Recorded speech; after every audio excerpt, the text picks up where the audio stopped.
Hi, Pam. Hi, Stephanie. How are you? Good. So I have mic. I don't have video, but No video. That's okay. I don't need to be on there. All right. Well, I think I'll start it here or give you the option to start it. There we are. All right. I don't know why, I don't know what's going on with these different Zoom controls. I had you as a panelist, so I don't know why you wouldn't have come on as a panelist. Yeah, I thought so too. And when I logged on from the calendar link that you sent, it just had me put in my name and my email. And then it was like, wait for the host to start the meeting. Maybe that's why. I'm learning this stuff as I go too. As panelists, you might get an all the panelists might get their own individual link. Okay. I'm not as opposed to just the registration link, which is what you would fill out as an attendee. Okay. So maybe I joined the wrong. I did get an email 27 minutes ago about a reminder, and there was a click here to join, but I did not use that one. I have a feeling all the panelists, I might want to email them that they may use the calendar link. So they should be using what they get in the email. Right. They would have gotten it like from Zoom, like, you know, it would have come as like a automated reply email when they set themselves up going back a few weeks. Yeah, I'm wondering if I got that one or I just got it. Or even the confirmation they got an hour ago might have their individual. Okay. Okay. Do you want to, you know what? Do you want to practice that before we email them? Yeah, let me leave this and I'll click on the reminder. Perfect. Right back.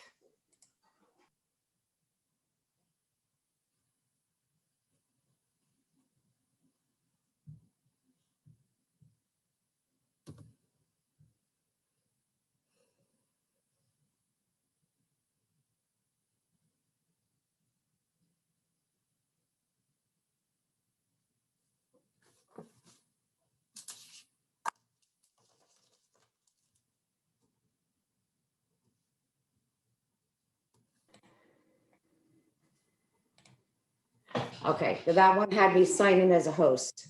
Oh, good. Okay. At least we know what's going on. All right. So I'm going to shoot them all a quick email.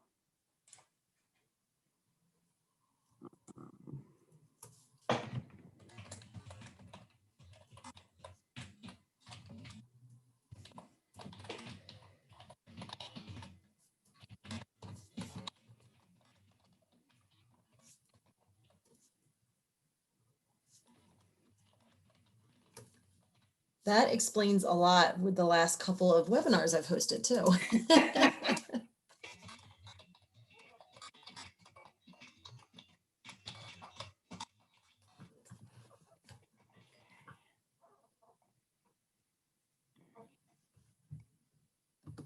just emailed them also. Hopefully they won't have any issues. And I just want to make sure I can share my screen and run this.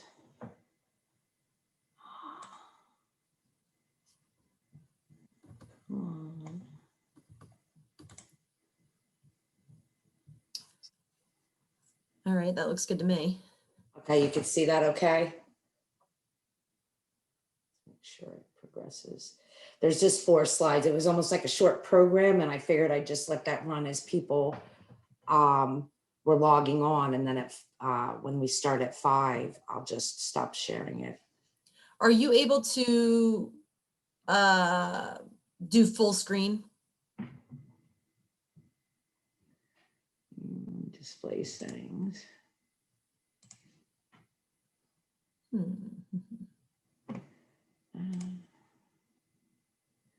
It's showing my notes. Right, exactly. It's showing like next slide, no notes. Okay.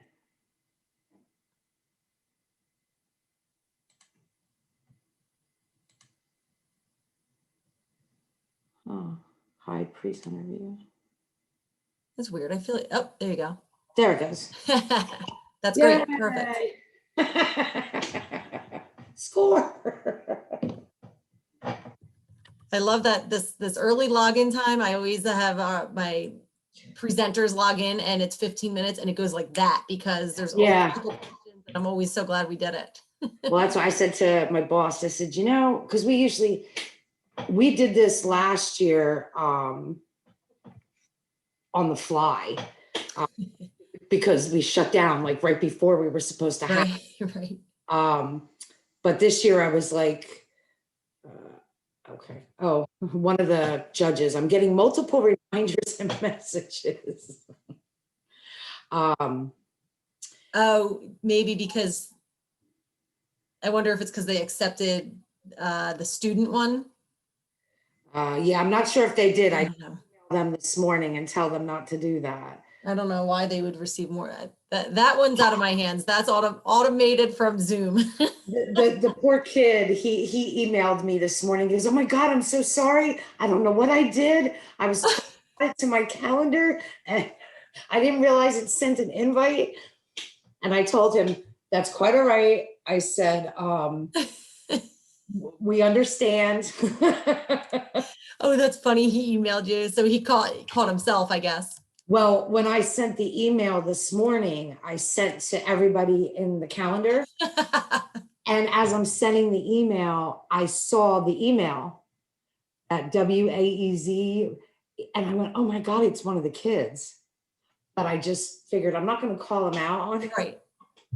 So I just sent the email, disregard this. We're not sure who it's from. He wrote me back. He's like, oh my God. That's so funny. He's like,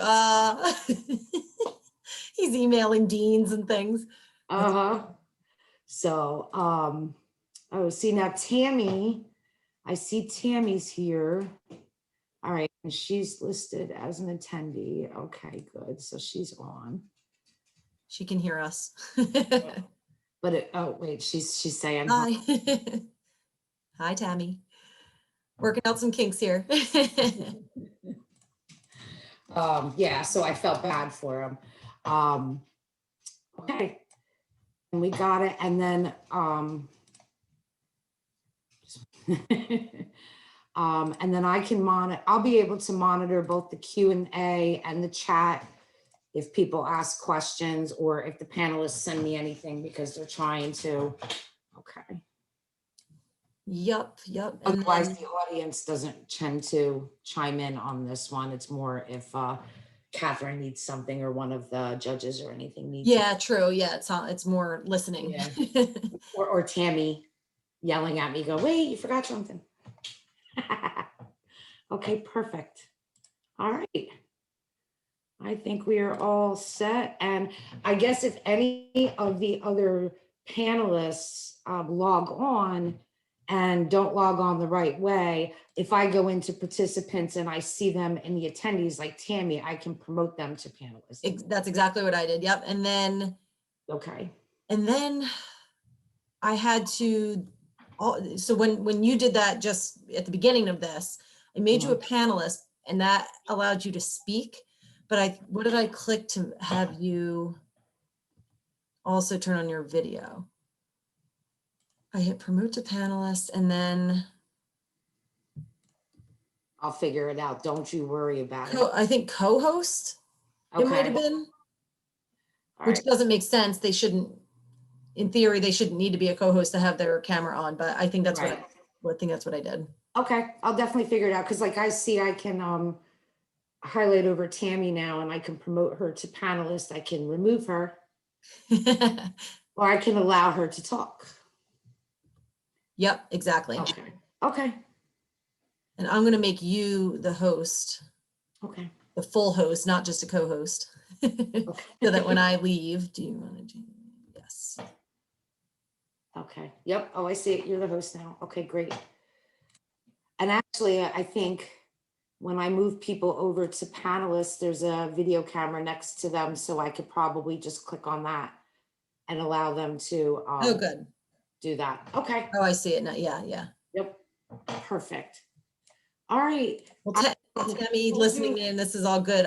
We have a Zoom trial with Bill Keep tomorrow. So this is all good. For his multi-level marketing. Yes. So this will all be fresh in my brain for tomorrow's trial run.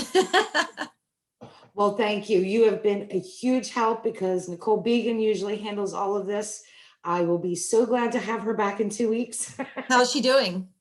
Very good. Very good. Baby's beautiful and looks like she's getting bigger. Baby girl, right? Yes. Yeah. She comes back the 12th of April. So I think she's looking forward to it. It probably flew by. I can't imagine. Not for us. Yeah, right. Exactly. Nicole usually does this. What do I do? So thank you so much. You have been a huge help. Well, I'm happy I could help. I'm glad it seems like this should go smoothly. Hopefully you won't even have to reconfigure, but if you need to, you know how to do it. All right. Thank you so much, Pam. Enjoy your evening. All right. Thanks. Good luck.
So it lets me speak, but my video is not enabled.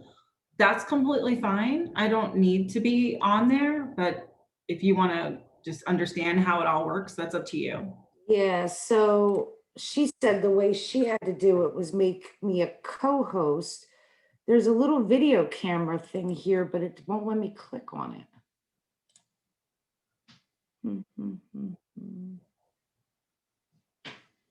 I mean, am I going to be able to have to make everybody a co-host? Sure, I'll make Tammy a co-host. Hello. Hi. Hi, how are you? Good, how are you? Okay. Straightening out my shirt here. All right, so go to the chat. Get rid of that. Share my screen. Okay.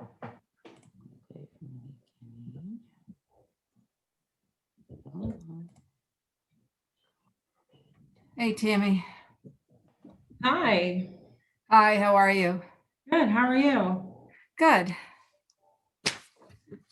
Get my clock alarm for the timer.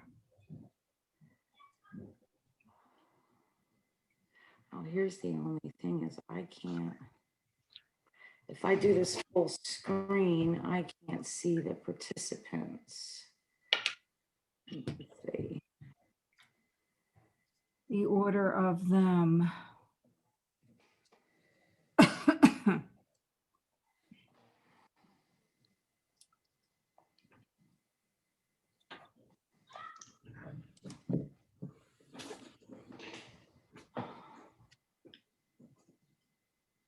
Oh, I see it up here. Okay. It's Let's Diversify. No, it's Um, Team Zero. And Let's Team Zero. Diversify. Yep. Team Zero, Midnight Munchies, and then Let's Diversify. Okay. Tammy, do you have pictures on the wall? No, I am at the in-laws, so to speak. I'm using their house and internet today. Oh, okay. I said the same thing this morning. I said, you already. I was gonna say, that's, ugh. They're not bad, but no. Not your style, maybe. Not my style, no. I think I have just a green wall, or should I go with my wall behind me is green. Nah, I gotta do the School of Business thing. I Okay. think the School of Business looks very official. Yeah. So I think we're all set. I found it the hard way, so I sent everybody the quick note. I hope they got it. I logged in through the calendar invite and it logged me in as an attendee. Oh, no. So I back into the email reminder I got to log in as. So we had a very weird thing occur yesterday. Oh, I can tell you after. Oh, Gloria's logging on. You can feel the excitement building, right? Every person that adds, you're just like, we're closer and closer. Can you hear me? Yes, I can hear you. So it says that I can't start my video because the host has stopped. Is that Huh. okay? Okay, now you should be able to see, click on your camera. Oh, okay. There it is. For some reason, and we were trying to work out the kinks before you all logged on. It looks like everybody that is going to need to be on camera, I'm gonna have to make them all co-hosts. Okay. Oh. I don't know why. Pam wasn't sure, so Hmm. the way that we're logging in. We got so many different calendar invites from Pam and then the student, as well as all these reminders. So it could be the way each of us are logging in. As long as I get you on camera, I don't think it matters. Got it. How's things, Gloria? Good. I had my second COVID shot yesterday, so I am feeling the results of that. Oh, no. Okay. So I've been taking my temperature all day and tried to kind of chill out today to not overdo it. It almost feels as if I didn't sleep at all last night. I just took some Advil because my head is killing me, and my arm is finally feeling a little bit better than it was. Oh, I hope it gets Oh, better. no. I'm vaccinated. That's all I care. My second one is Saturday, so we're not doing anything for Easter anyway. It's just us. But Yeah, yeah. All I know is after the first one, I was doing somersaults. I was so excited. I know. I feel like the world is open to you again. Well, I'm going to get to see my family the first weekend in May now that I haven't seen since February of 2020. Wow. So I'm ecstatic, just Yeah. ecstatic. Yeah, that's a long time. Yes. Well, good. I'm glad you'll be able to do that. It's a family with the 20-month-old baby Oh, that I last held as an infant. So aw. So you missed Yeah. all. Yeah, I've been dying. So yeah. Well, they grow so fast too, right? So you miss so much during that Yes. time frame. yeah. And it's probably their only child. So, you know, I'm trying not to think I missed out on, you know, being with the baby. Yeah. Aw. Well, just enjoy the time you do have, right? That's it. Exactly. And thank goodness for Zoom, because we did watch her grow up via Zoom That's good. Yeah. and Facebook. So my daughter-in-law is excellent with the pictures and putting up Yeah. videos and that kind of thing. So Yeah, that's nice. Good. we do feel like we've had that.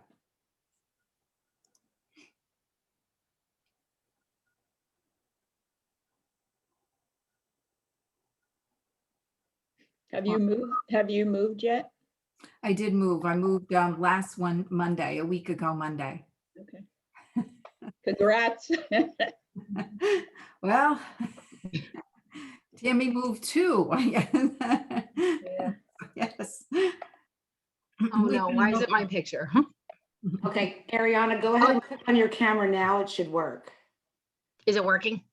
I just set it, so if you click on it again on your screen, it should start working for you. Oh, I see. There we go. Okay, Eh, good. Good. How are you, Ariana? Good. How are you? Very well, thanks. I'm back in Florida. Ah, okay. I was going to set myself up in front of a palm tree, but I didn't want to be obnoxious.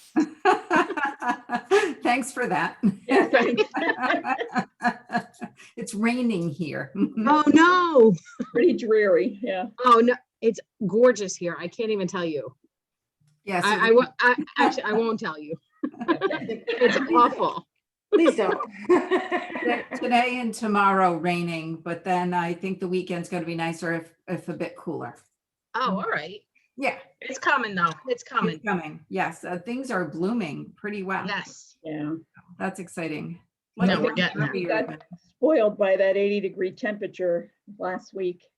I know I did anyway. Wasn't that nice? Oh, it's gorgeous. I put the top down on my car. I was really, and it makes you want to drive faster too, because it's just, you know, That's great, Gloria. not that I have any hair to blow through, because I wear a baseball cap, and it was pretty windy that day. So there were a few times I had to hold it on my head. Oh, my It's okay. gosh. It was worth it. Definitely worth it. This will be fun tonight. This will be good. Yes. Stephanie, do you let everybody in at once? Is that how this works, or do they come on? Well, the attendees, we have some attendees already watching. Eric Zabo, hi, Eric and Sung Hee. Oh, hello. The students and all of you are clicking on, but for some reason she couldn't figure out why. I'm having to make everybody a co-host so that their cameras work, but it's letting me do it. So I just keep clicking on everybody as they come in. Okay. Okay.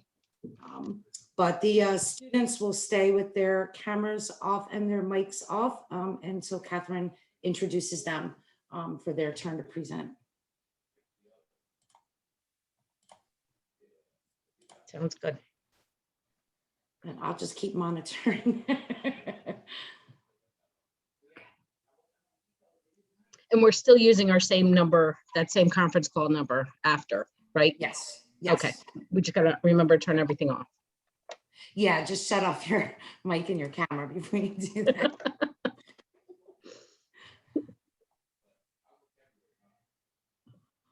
Okay, we got some of the teams starting to log on too now.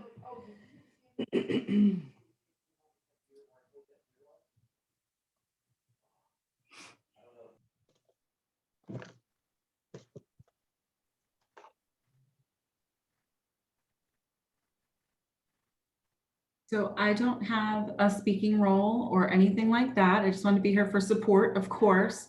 I'm going to shut my video off at this point, but if anyone needs anything, I'm sure Stephanie will send me a chat or a text. But I'm so excited, and I know you're all going to have such a wonderful time. So I'm here. I'm just going to go shut off my video. Thanks, Tammy. We're really glad you are here. Thank you, Tammy. You're my emergency contact. And Pam will be sorry, but she also gave me her cell phone number. So good. We're So, adopting. should there be any disasters, that'll be it. But I think it'll go just fine.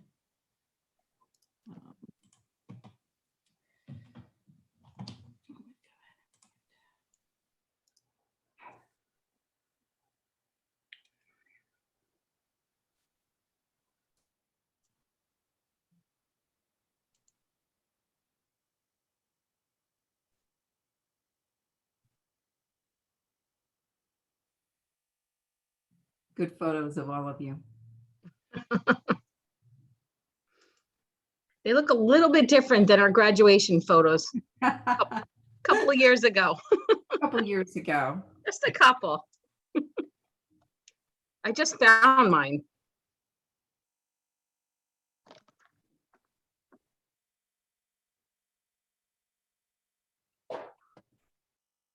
Faces of Share wisdom. My screen, I have to keep checking, but I want to make sure everybody has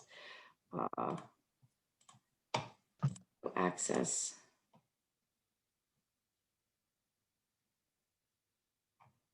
I'll turn my video off too while people present so that everyone's just looking at the judges and the team. Mhm. I will stay off the entire time unless somebody needs. Okay. Gloria, you remember I'm doing the 5-minute warning and then you're the one who's calling time. And will you be doing that in the chat? No, I'm gonna say this Okay, time. I'll interrupt. okay, thank you.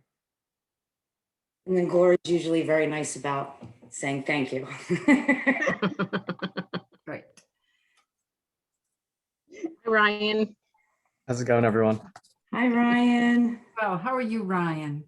Pretty good. You know, it's not as sunny as today, as yesterday, but it's a really exciting day for everyone. So I can't wait to start. It is exciting.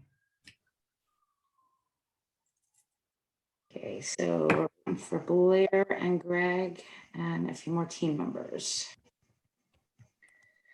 How many teams do I have?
Everyone will be starting in a few minutes. We're just waiting for a few more people to log on.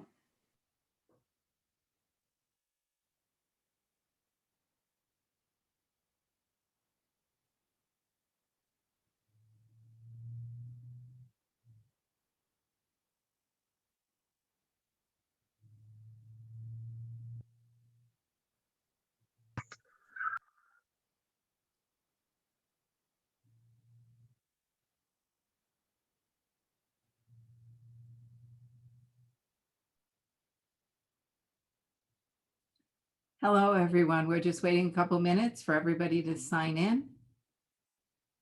We're checking to make sure we have all of our team participants.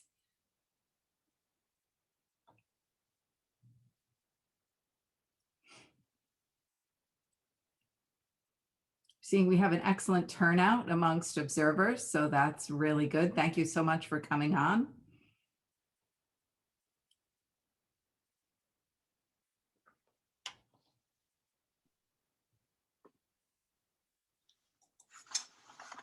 Everybody's got their game face on, it looks like. Hello, Greg. Hi.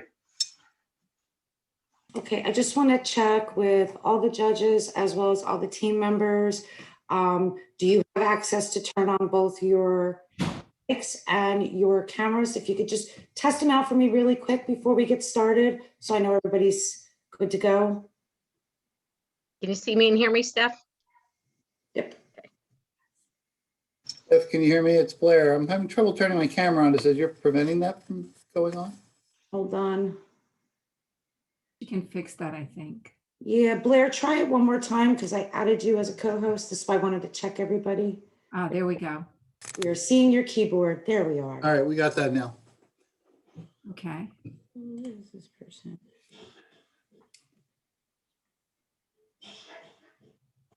The only team member I have not seen their face is Amav Walia. I'm not sure who that is. I don't know. Okay, I'm sorry. I um, have all the team members and names in front of me. Please. yeah, Arnav, are you signed on? Are you a presenter for one of the teams and sign on under a different name? Oh, so you're not, so, okay. Okay, so they'll go back. I'll take care of that. Thank you. And you should be ready to get started, and I will remove Arnav. Okay, thank you. Good evening, everybody, or good afternoon. I'm Catherine Jervis, the Dean of the School of Business. Welcome to the finalist competition for the Mayo Business Plan Competition. If the semifinals were any indication, this will be a very exciting night. We have 5 judges with us and 3 very excited team members. I just wanted to go through the rules for the teams. Each team will have 30 minutes to present. The judges may interrupt you while you are speaking in this particular round. I will give you a 5-minute warning verbally. You'll see me come onto the screen to do that. And then Ms. Weibart will alert you when your time is up. And so we'll go in order of the teams. I will call the names in a moment, but people who are not presenting, please turn off your cameras and and mute yourself at this particular time, your mics. And so the first team that we're going to see is Team 0. And so Team 0, welcome to the Mayo Business Plan Competition. Thank you. Thank you, Dean Jervis. Thank you. Thank you. I'm going to share my screen. Okay, here we go. Does everyone see this? All right. So hi, everybody. Thank you for coming today. We are Team 0, and we will be presenting to you today our product, the Kai Cup. So first, we're just going to briefly introduce ourselves. Axel, if you want to start that off. Thank you, Joaquin. Hi, I'm Axel Delakowski, and I am the senior biomedical engineering major from the College of New Jersey, and I will be serving as the CEO and COO of Kaizen Corporation. Hello, my name is Thomas Fitzgerald. I'm a senior finance major, and I'll be serving as the CFO for Kaizen Corporation. My name's Joaquin Garcia. I'm a senior marketing major, and I'll be serving as CMO of Kaizen Corporation. Hi everyone, my name is Jay Lim. I'm a senior chemistry major here at TCNJ, and I'll be serving as the CTO for Kaizen Corporation. So here we just have a brief overview of what our presentation is going to look like today. First, we're going to define the problem that we're seeking to solve with our product. Then we're going to go into why our product provides a viable solution for that problem. Then we are going to go into detail about our company's plan for the future. And then we're going to wrap up with a brief conclusion. Now I'm going to pass the presentation off to Jay. Thank you, Joaquin. So in this section, we're going to outline both the environmental and personal health impacts of traditional disposable cups and discuss why current solutions, such as recycling and other biodegradable alternatives, are insufficient for resolving these issues. So in 2018, the US alone was accountable for producing over 1 billion tons of waste from plastic cups and plates. And plastic products aren't always disposed of properly, which is evident by the estimated 100 million tons of plastic waste in the ocean today. We also found that approximately 99.75% of coffee cups go unrecycled. And this isn't necessarily an issue with consumer recycling habits, rather a limitation with the products themselves. That's because the coffee cups, typically made from paper or styrofoam, are largely non-recyclable and non-biodegradable. Current biodegradable cups that claim to be a solution actually fail to mitigate these issues. Some examples are VO foam cups and PLA cups. They label their products as biodegradable, but omit the fact that they require extremely rare, specialized composting facilities in order to actually be biodegraded. These facilities also utilize very high temperatures, which expend a ton of energy. Traditional disposable cups pose a very serious problem for the environment. A vast majority of disposable cups are sent to landfills, which take up space indefinitely since they're unable to biodegrade. The process for producing these plastic and styrofoam cups is also harmful since it requires crude oil extraction, a process shown to harm marine ecosystems. And to make things worse for marine life, plastic cups that end up in the ocean can degrade into microplastics, which can harm or even kill organisms upon ingestion. The process for producing paper cups really isn't any better, since 6.5 million trees are cut down annually in the process.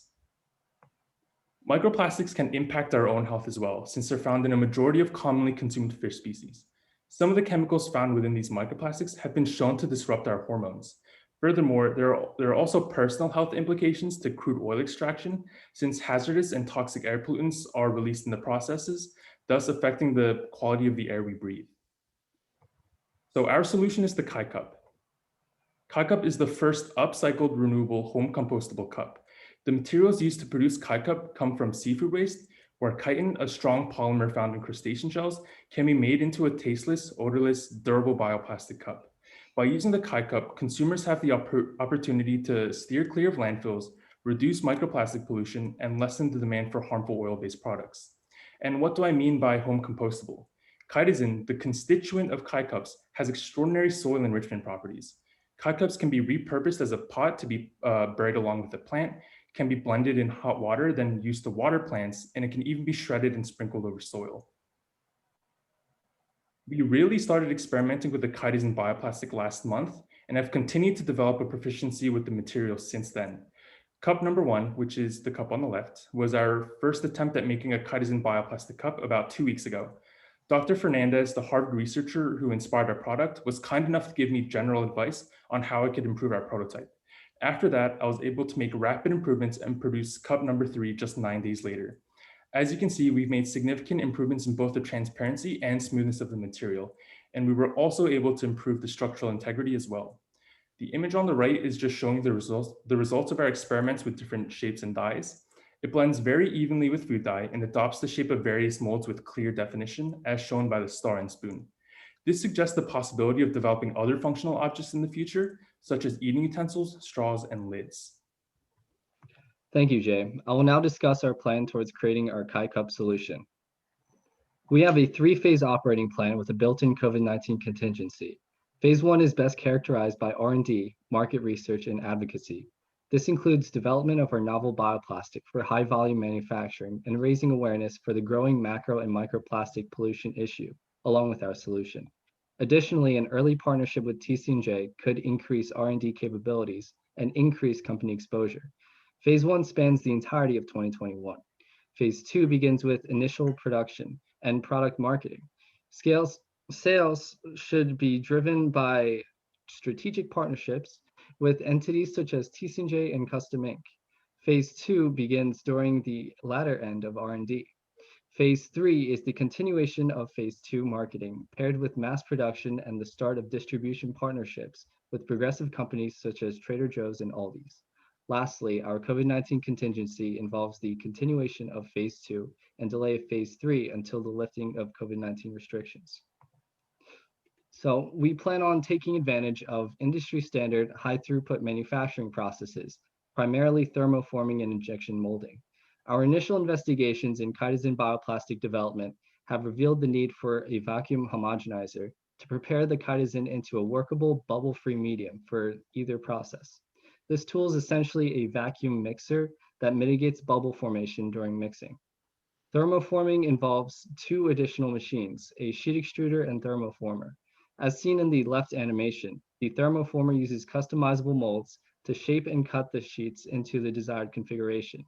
For injection molding, only one machine, in addition to the vacuum mixer, is needed, an injection molder.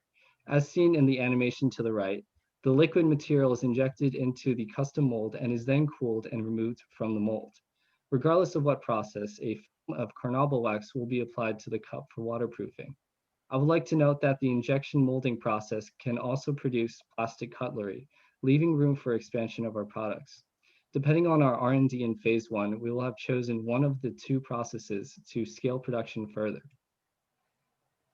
So there are further R&D considerations needed to be addressed, including material and safety. We have not committed to specific suppliers. However, we have identified several potential sources from Asia, Europe, and the US for vegan and animal-derived chitosan. For example, one supplier has an aggregate capacity of 500 metric tons, which equates to approximately 59.5 million Kai cups. R&D will be needed to be conducted to adapt the material into either sheet form for thermoforming or a semi-solid compatible with injection molding.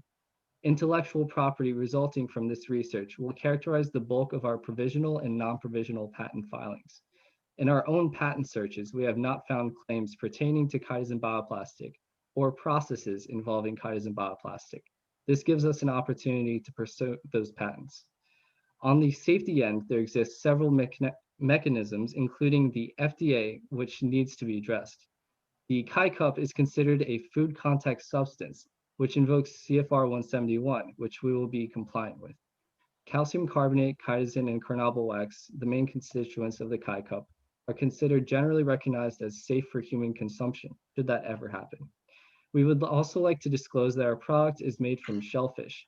However, the chitosan material is hypoallergenic for those with shellfish allergies. Lastly, as safety is very important to us, we plan on sourcing our materials from good manufacturing practice certified suppliers, and we plan on earning our own GMP certification. This certification is essentially the FDA's check for sanitary practices, a validated product, and that employees are trained properly. So our Gantt chart summarizes the operating plan, spanning a projection of 4 years. As you can see, Phase 1 begins in 2021, with Phase 2 beginning in the second half of R&D, and is followed by Phase 3 at the conclusion of initial production. I'll now hand the market analysis off to Joaquin.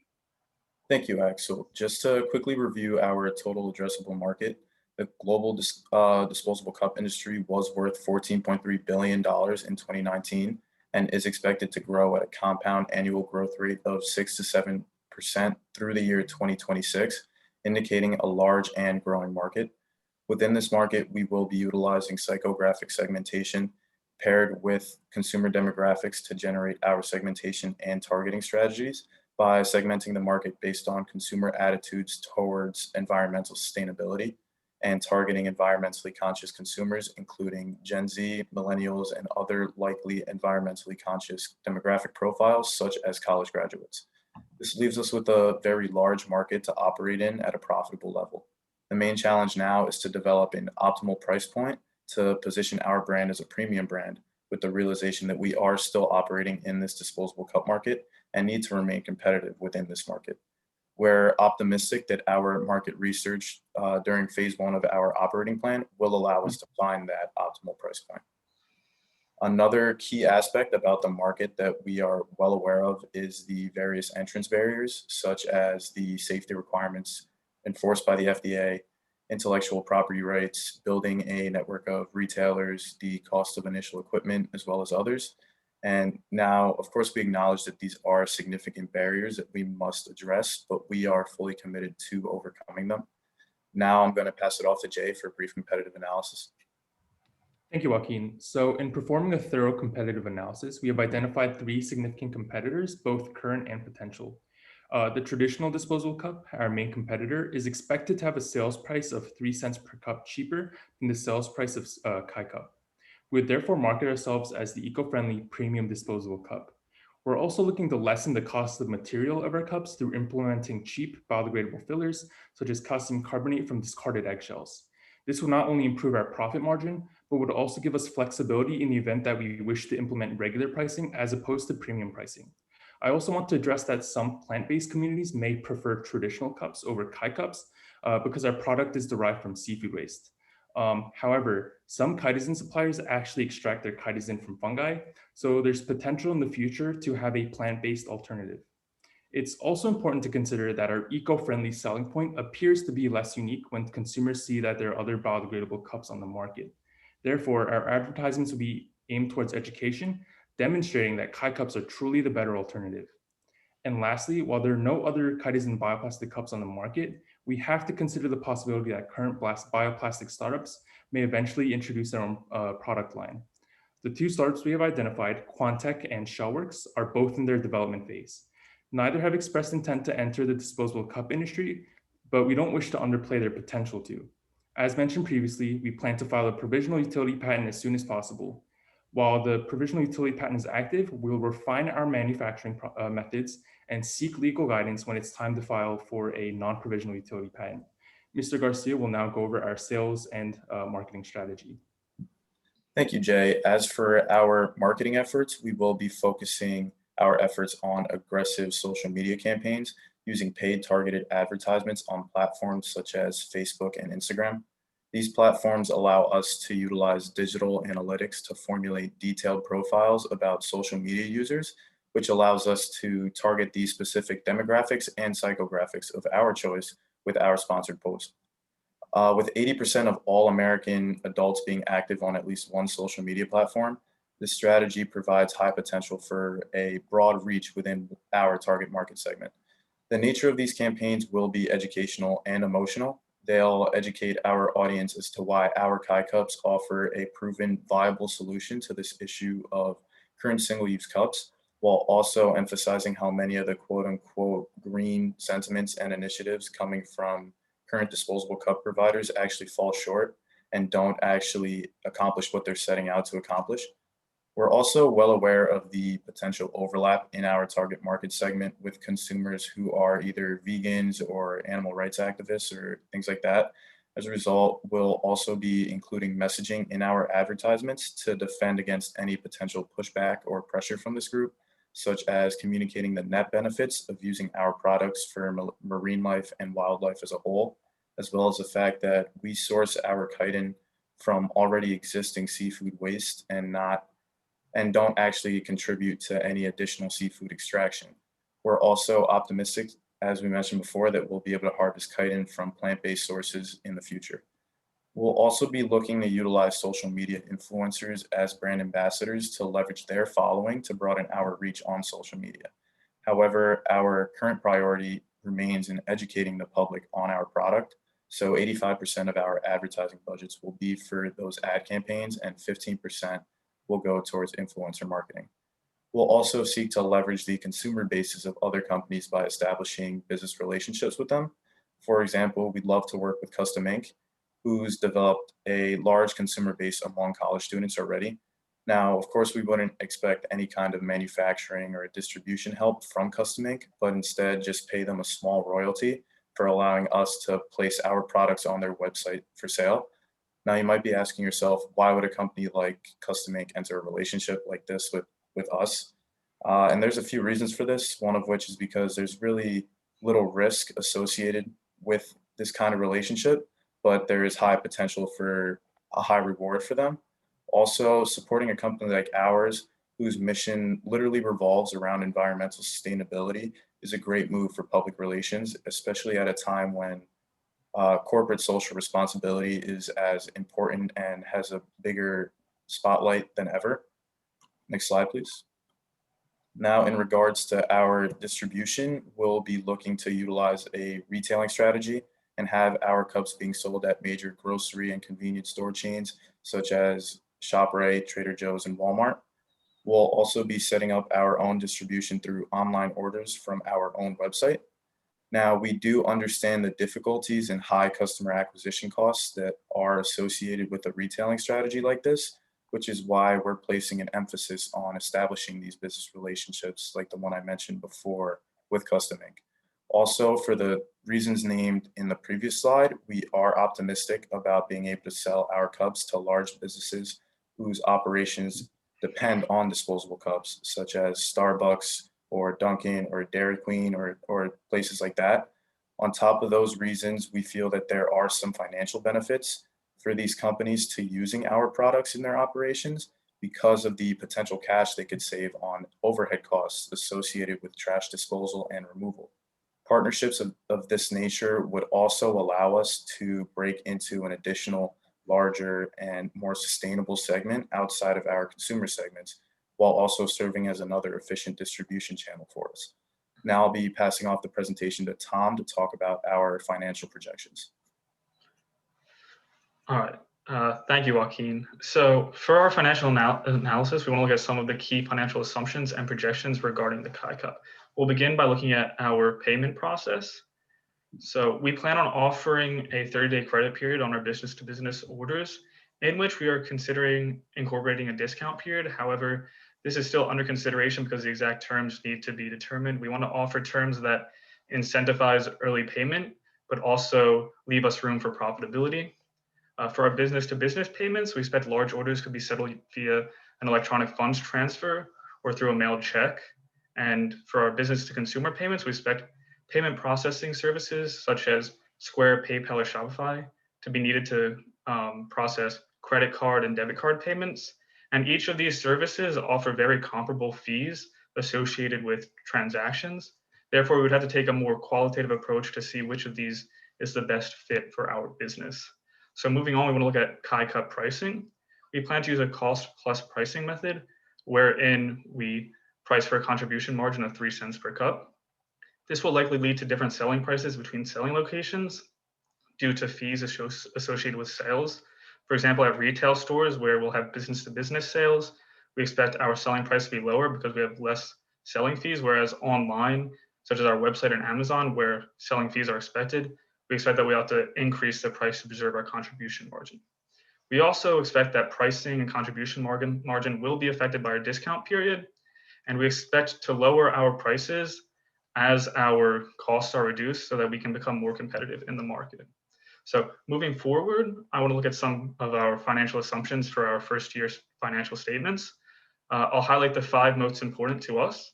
We assume that we'll sell 100,000 cups in our first year, that we achieve our goal and receive the $30,000 top prize from the Mayo Business Plan Competition.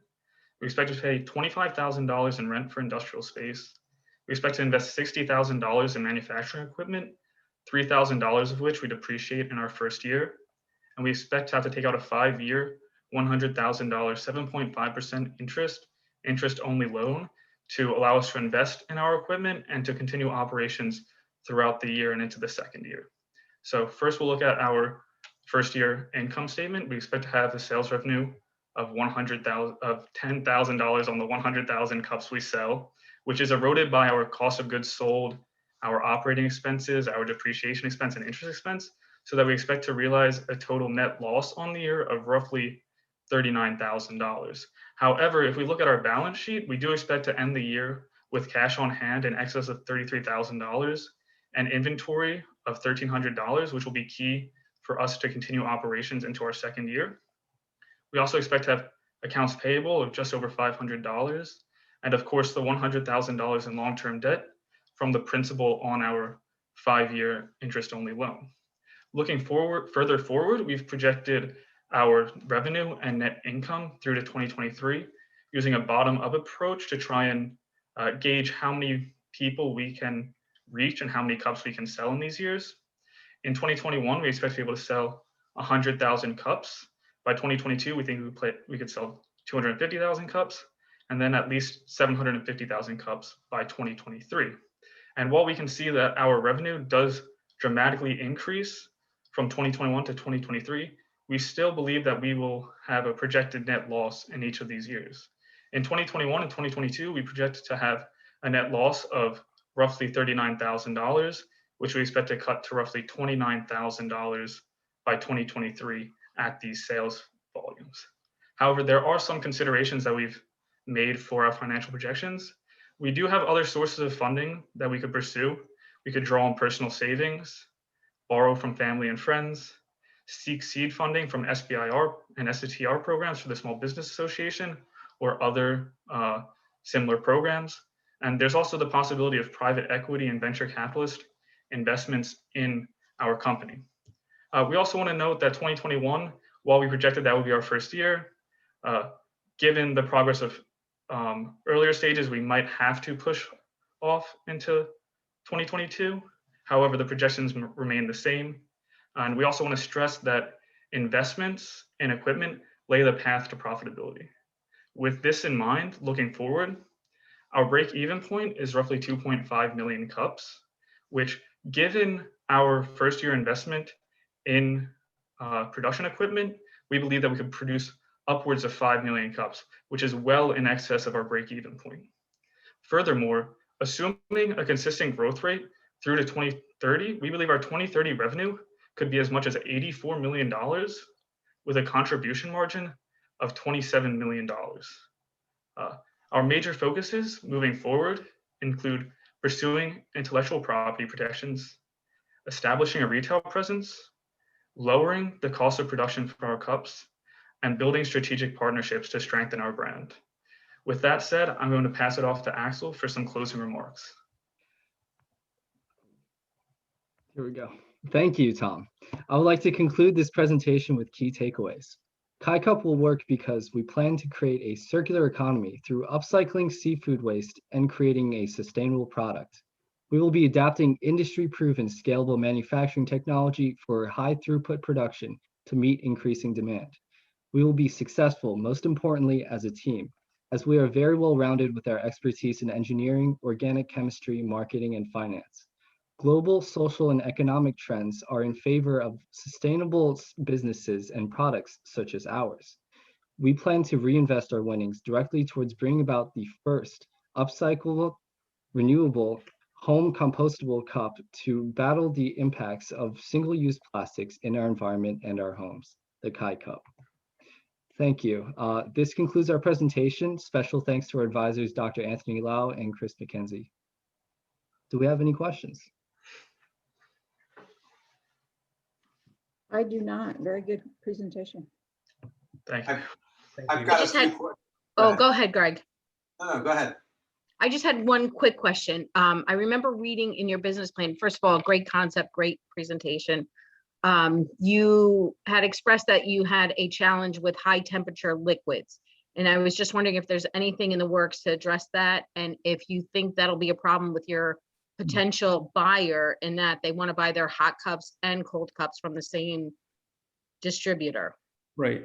So we addressed this as well in the competitive analysis in the business plan.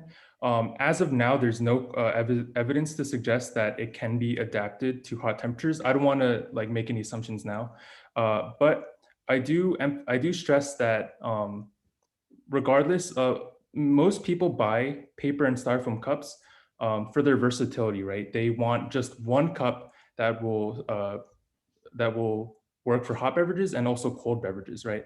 So our marketing campaign will stress to these consumers, do what you can, right? Have both. Anytime you grab a cold beverage, how about you grab a KaiCup instead? And we plan to show just how much impact swapping one cup will do for the environment. So you're just under 5 minutes. All right. Did you answer the question? Yes. All right. So this is Greg. I've just got a couple quick ones. Great job, team. Well done. I don't recall where you guys net out relative to go to market as you matriculate, graduate, and pursue careers. So kind of from a management team focus, Is everybody all in to launch this? And what's your ability to commit to this for several years? Right. So we actually have discussed this as a team. Obviously, we are all seniors and are all graduating. We do plan to go to market with this. Initially graduating out of college, obviously going into our careers, and then kind of working and gaining capital from there while also working on this as well. But yes, we are fully committed to going to market with this. Right. Whether you choose regardless of the two methods of production that you choose, is one machine have the capacity for your first couple of years projections of volume? And frankly, hopefully you're going to do a lot bigger than that. But then you get into capital and capacity. So what's the capacity, or do you know yet? And if you don't know, that's okay.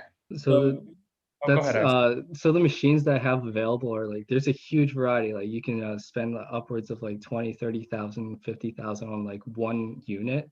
But we determined that one unit is able to bring us into our first year of production because it is such a high throughput manufacturing process. Okay, all right. Yeah, if I could add on to that one second. Under the on the one side that it was looking forward, and I mentioned that we believe that our first year's production investment, we could just with one machine, we might be able to get upwards of 5 million cups per year if it's running full time. Okay, all right. Thanks, Tom. And this is probably implied. I mean, to say it's compostable, I mean, not everyone. If I buy a sleeve and I have a party this weekend, you know, I don't have enough garden space to shred it all. Like I'm assuming that even going to a landfill, I put it in my trash and it just goes out the normal way. Its breakdown in a landfill, like the story still holds. And I think that'd be important for you guys to make sure people understand, but just confirm that for me. Right, exactly. Those red solo cups, they're actually compressed styrofoam.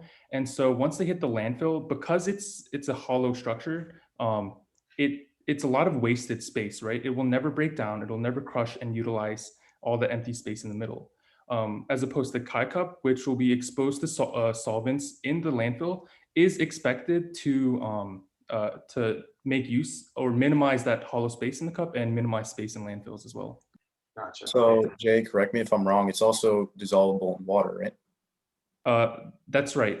It is dissolvable in water. It's kind of a double-edged sword. Like we said earlier, it does have restrictions with hot beverages, but in the event that you do expose it to hot beverages, you can dissolve it really fast and toss it in your grass or whatever garden you have going on.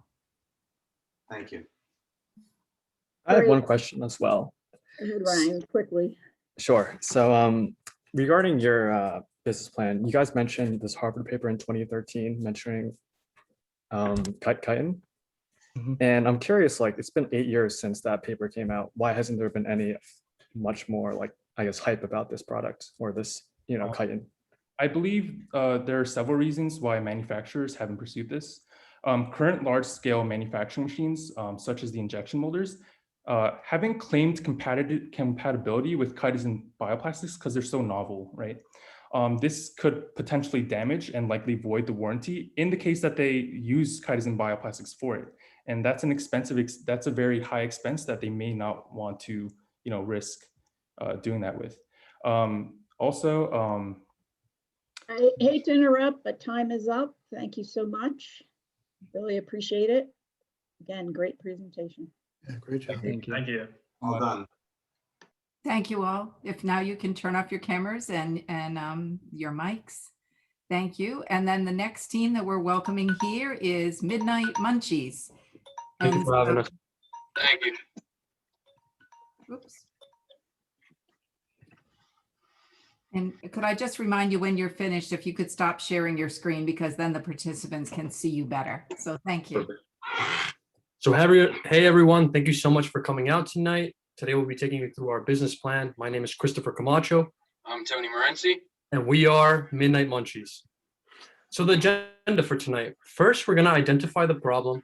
Then we'll take you through our solution, our strategy, marketing, and operations for that solution. We'll talk a little bit about our triple bottom line, our expansion plan, and finally the impact of prize money. Now Tony's going to talk about the problem. Thank you, Chris.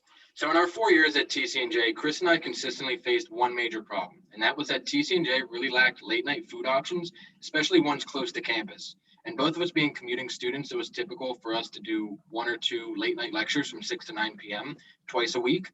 And when our class was over and we wanted to go get food, a lot of the options like Campus Town, Stud, and Ike that were normally open were closed at that time, or they even required you to have a meal plan, which we didn't have.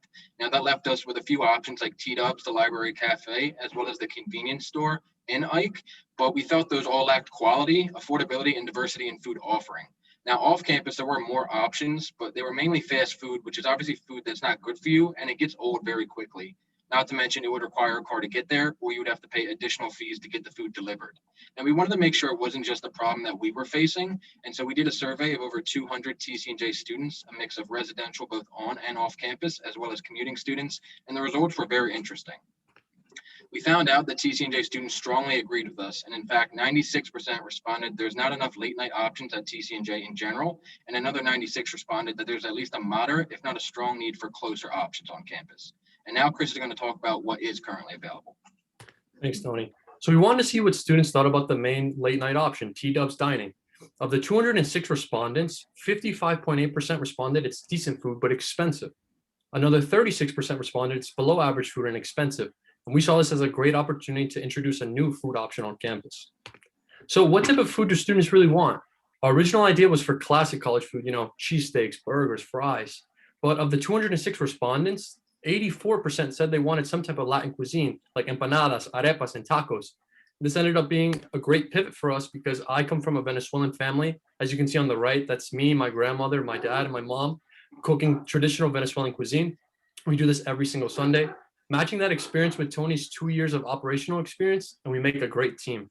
And thus, Midnight Munchies was born with the principal goal of creating a unique eating experience that adds to the campus culture. So what will we serve? First, Midnight Munchies will be a mobile food concession trailer that focuses on innovative, affordable, and quality Venezuelan cuisine. As you can see to the right, this is our current menu. It features items such as el tacón, arepas, which is a Venezuelan staple, and empanadas. We also have quesillo, which is a Venezuelan flan, and drinks like coffee. Our competitive advantages are food innovation. We're bringing the taco tomorrow today, el tacón. El tacón brings together the crunchiness of a hard shell taco with the chewiness and deliciousness of a soft shell. We're also bringing authentic flavors to the menu. We're going to offer a unique experience, which we'll talk about in a later slide, as well as we have location flexibility, which means if there's a road closure or any other obstacle in our way, we can simply move to a new location. So this is what we will serve. On the left is el tacón, which is filled with ground beef, shredded cheese, pico de gallo. It's delicious. And then in the middle is our arepas filled with shrimp, chicken, or shredded cheese, as well as our empanadas on the right. Now Tony's going to talk about where we'll be located. So as Chris mentioned, a major part of our business is our food trailer. And so we really wanted to pick a strategic location that allowed us to reach the target markets that we're going for. And originally we were thinking of being located at the Family Guidance Children's Day School, which is across the street from Insomnia Cookie in Campus Town. But unfortunately, that location we found out is no longer available. And so we contacted multiple other locations nearby and have decided that we're going to be parked at the Trinity United Methodist Church, which is about 0.1 miles to the right of our original location. So it offers all the same great advantages, such as being in a high traffic area, being walking distance from campus for students to come, 2 crosswalks conveniently located, one on the left and one on the right. There's ample parking space for students who want to bring their vehicle or maybe ride their bike. And it's also kind of the midpoint between on-campus and off-campus environments at TC&J. Now, one major difference that's a really big benefit is that there's going to be no lease cost for this.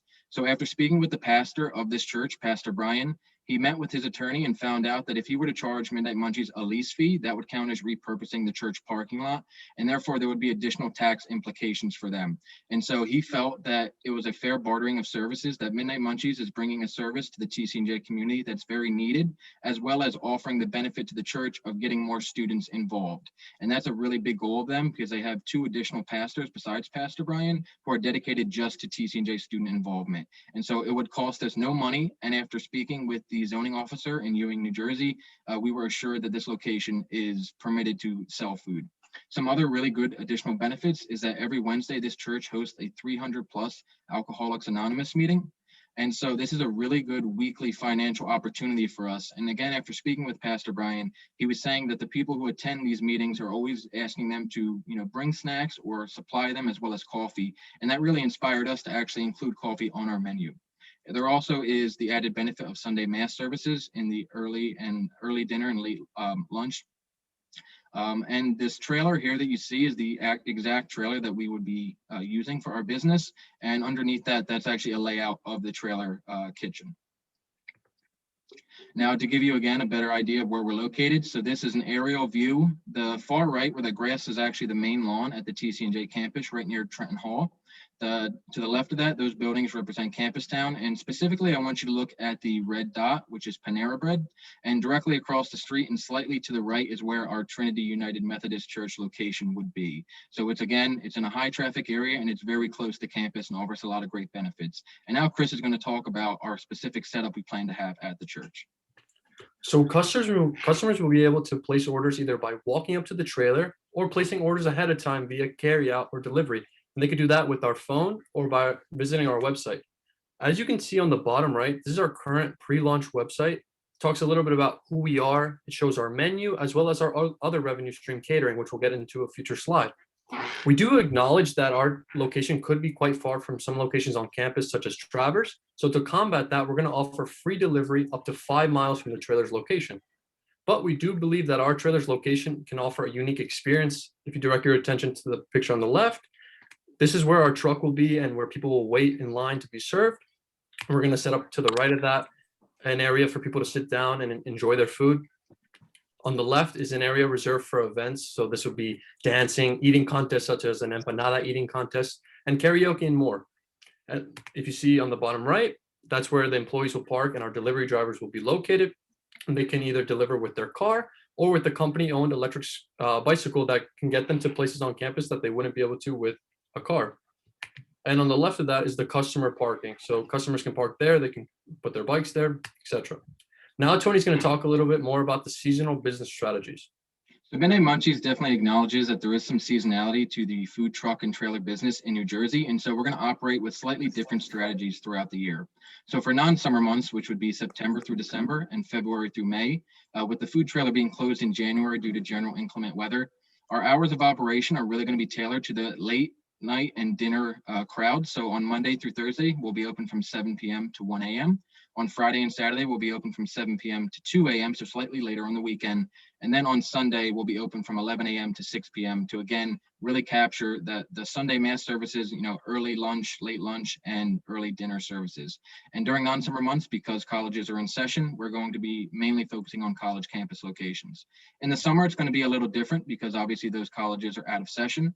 So this would be the months June through August. We're going to operate with more traditional hours of operation, and that would be every day from 12 p.m. to 8 p.m. Again, instead of colleges, we're going to be serving high traffic areas in New Jersey, mainly Mercer County, and Pennsylvania, mainly Bucks County. And we'll be at parks, wineries, sports complexes, as well as special summer events. And we anticipate our sales to be higher in the summer just due to general warm weather and people being more willing to go outside and then come up to our trailer. And we also think there's going to be kind of a cabin fever effect from COVID because people have been cooped up in their homes now for well over a year. And we think that with cases starting to go down, as well as multiple vaccines being available, the public's confidence is going to be restored in their safety. And so we think they're going to really take advantage of going back outside. Now, we plan on serving 10 New Jersey municipalities and 3 Pennsylvania municipalities. And some of the specific summer venues we plan on going to is parks and campgrounds would be Mercer County and Veterans Park in Hamilton, Turkey Swamp Park in Freehold. Some wineries would be Working Dog Winery in Hightstown, as well as Hopewell Valley Vineyards in Pennington.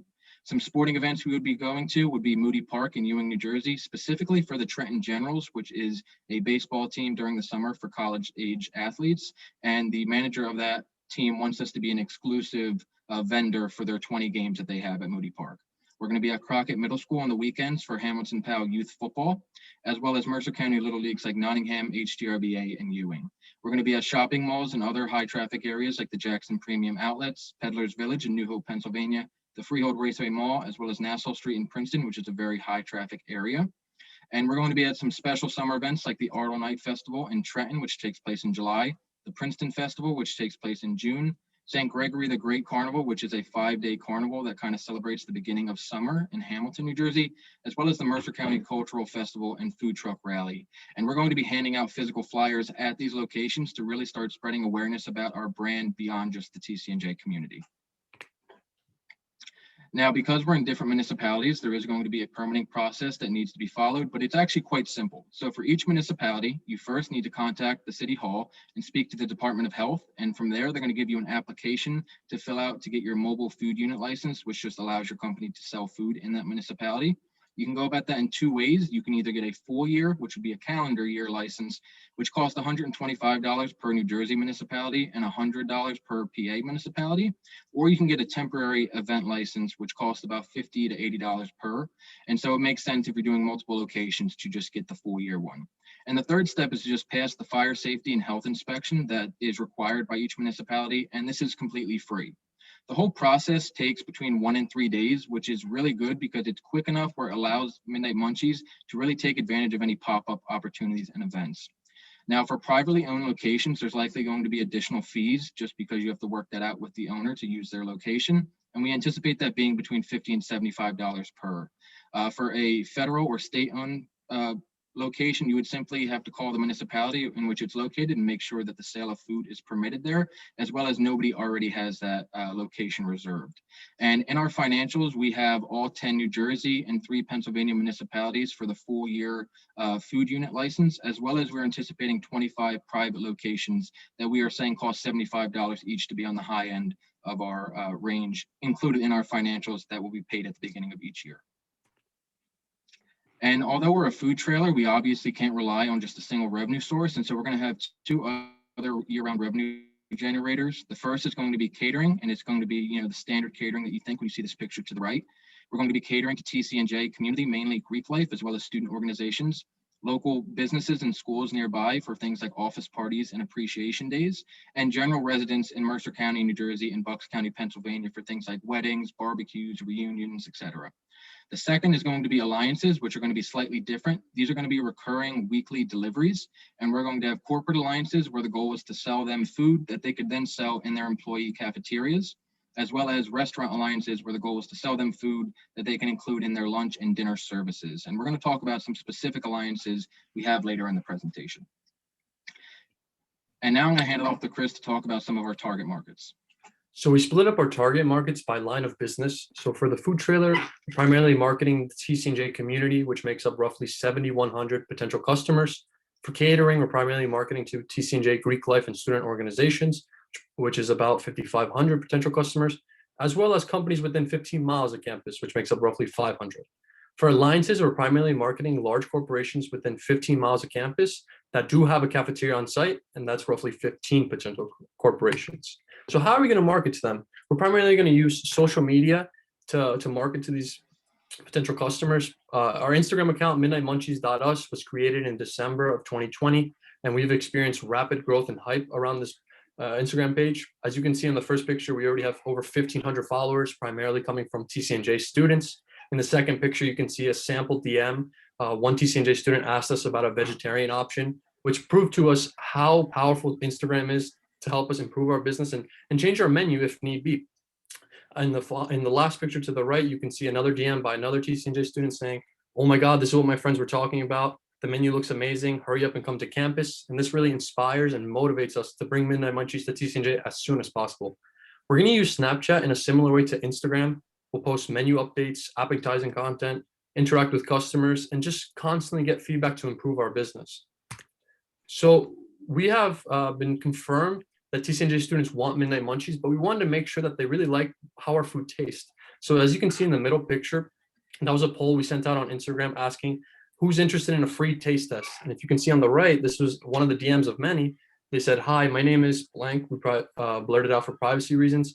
"I'm a sophomore at TCNJ. I saw your Instagram story about taste testing. I would love to be considered. I'm so excited for you to come to campus." And here we have a couple of reactions you guys can see.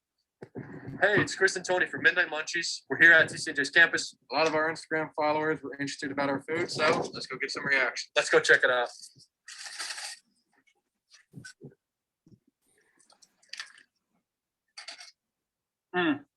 Get yourself some Midnight Munchies. This is really good. We need this on campus right now. So our taste test was a success, and it confirmed that people really do like how Midnight Munchies food tastes. In addition to our social media marketing efforts, we're also going to use print ads. As you can see, there's an example on the right. These are going to be posted at the Brower Student Center, which is the midpoint on campus, nearby streets such as Inland Avenue, parks, shopping centers, as well as we're going to hand them out at summer events to increase our exposure beyond the TCNJ community.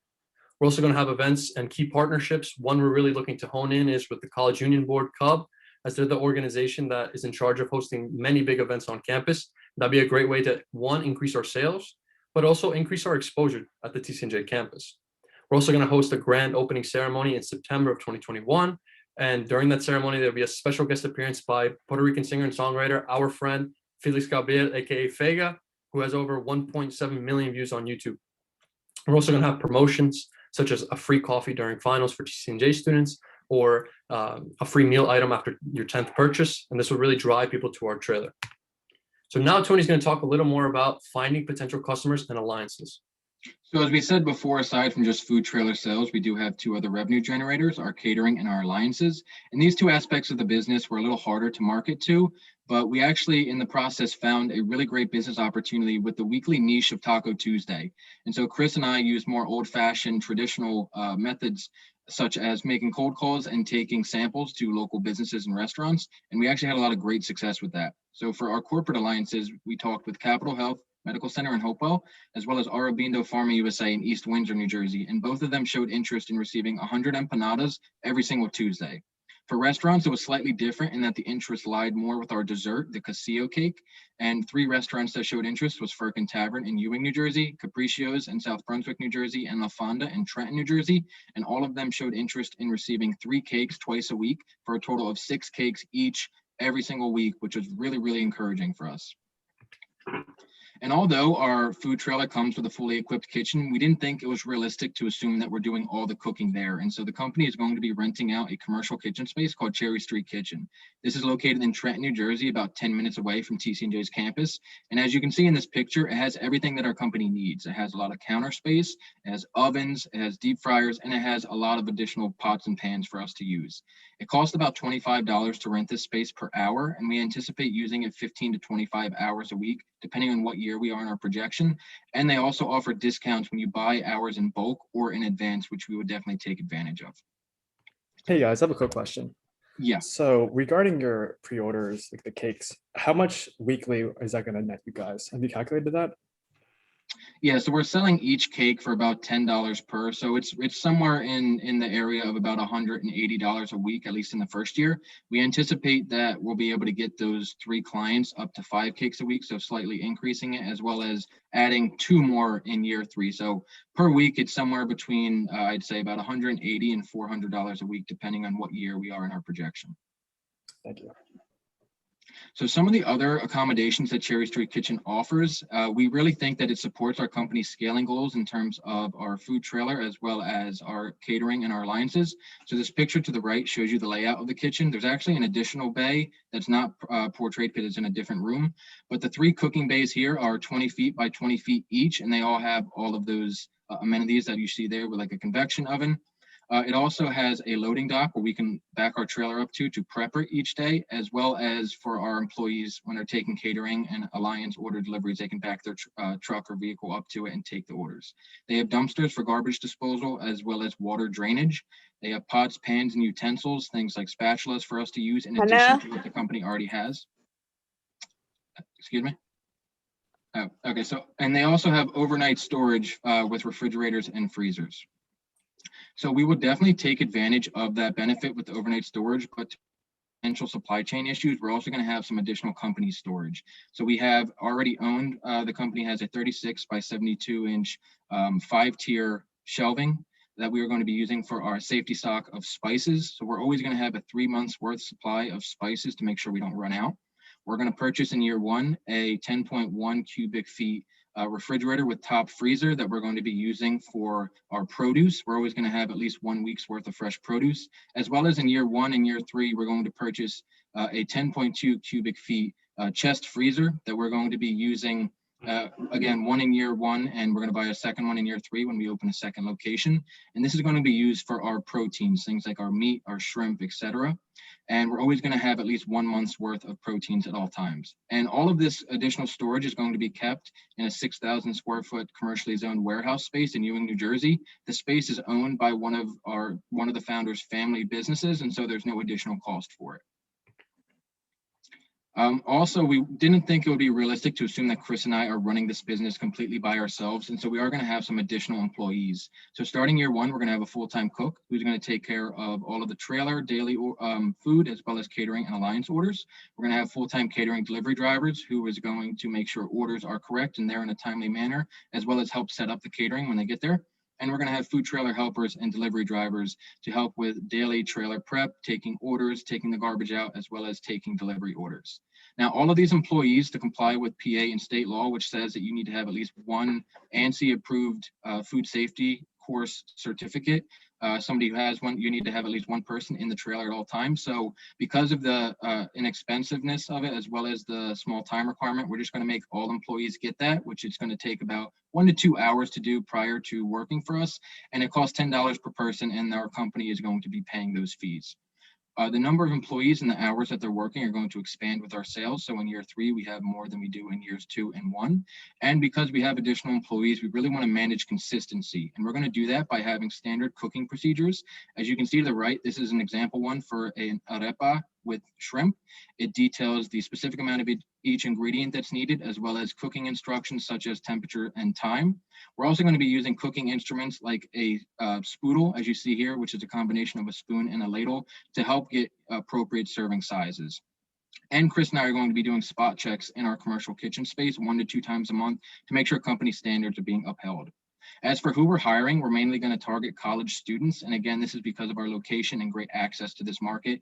And we want to give college students some additional income to help pay for some of their college expenses. We really want to make an impact on the TC&J community, and we're going to do so by offering a business leadership and development program that is specifically going to be for TC&J students at first, but as we expand, we're also going to expand this program.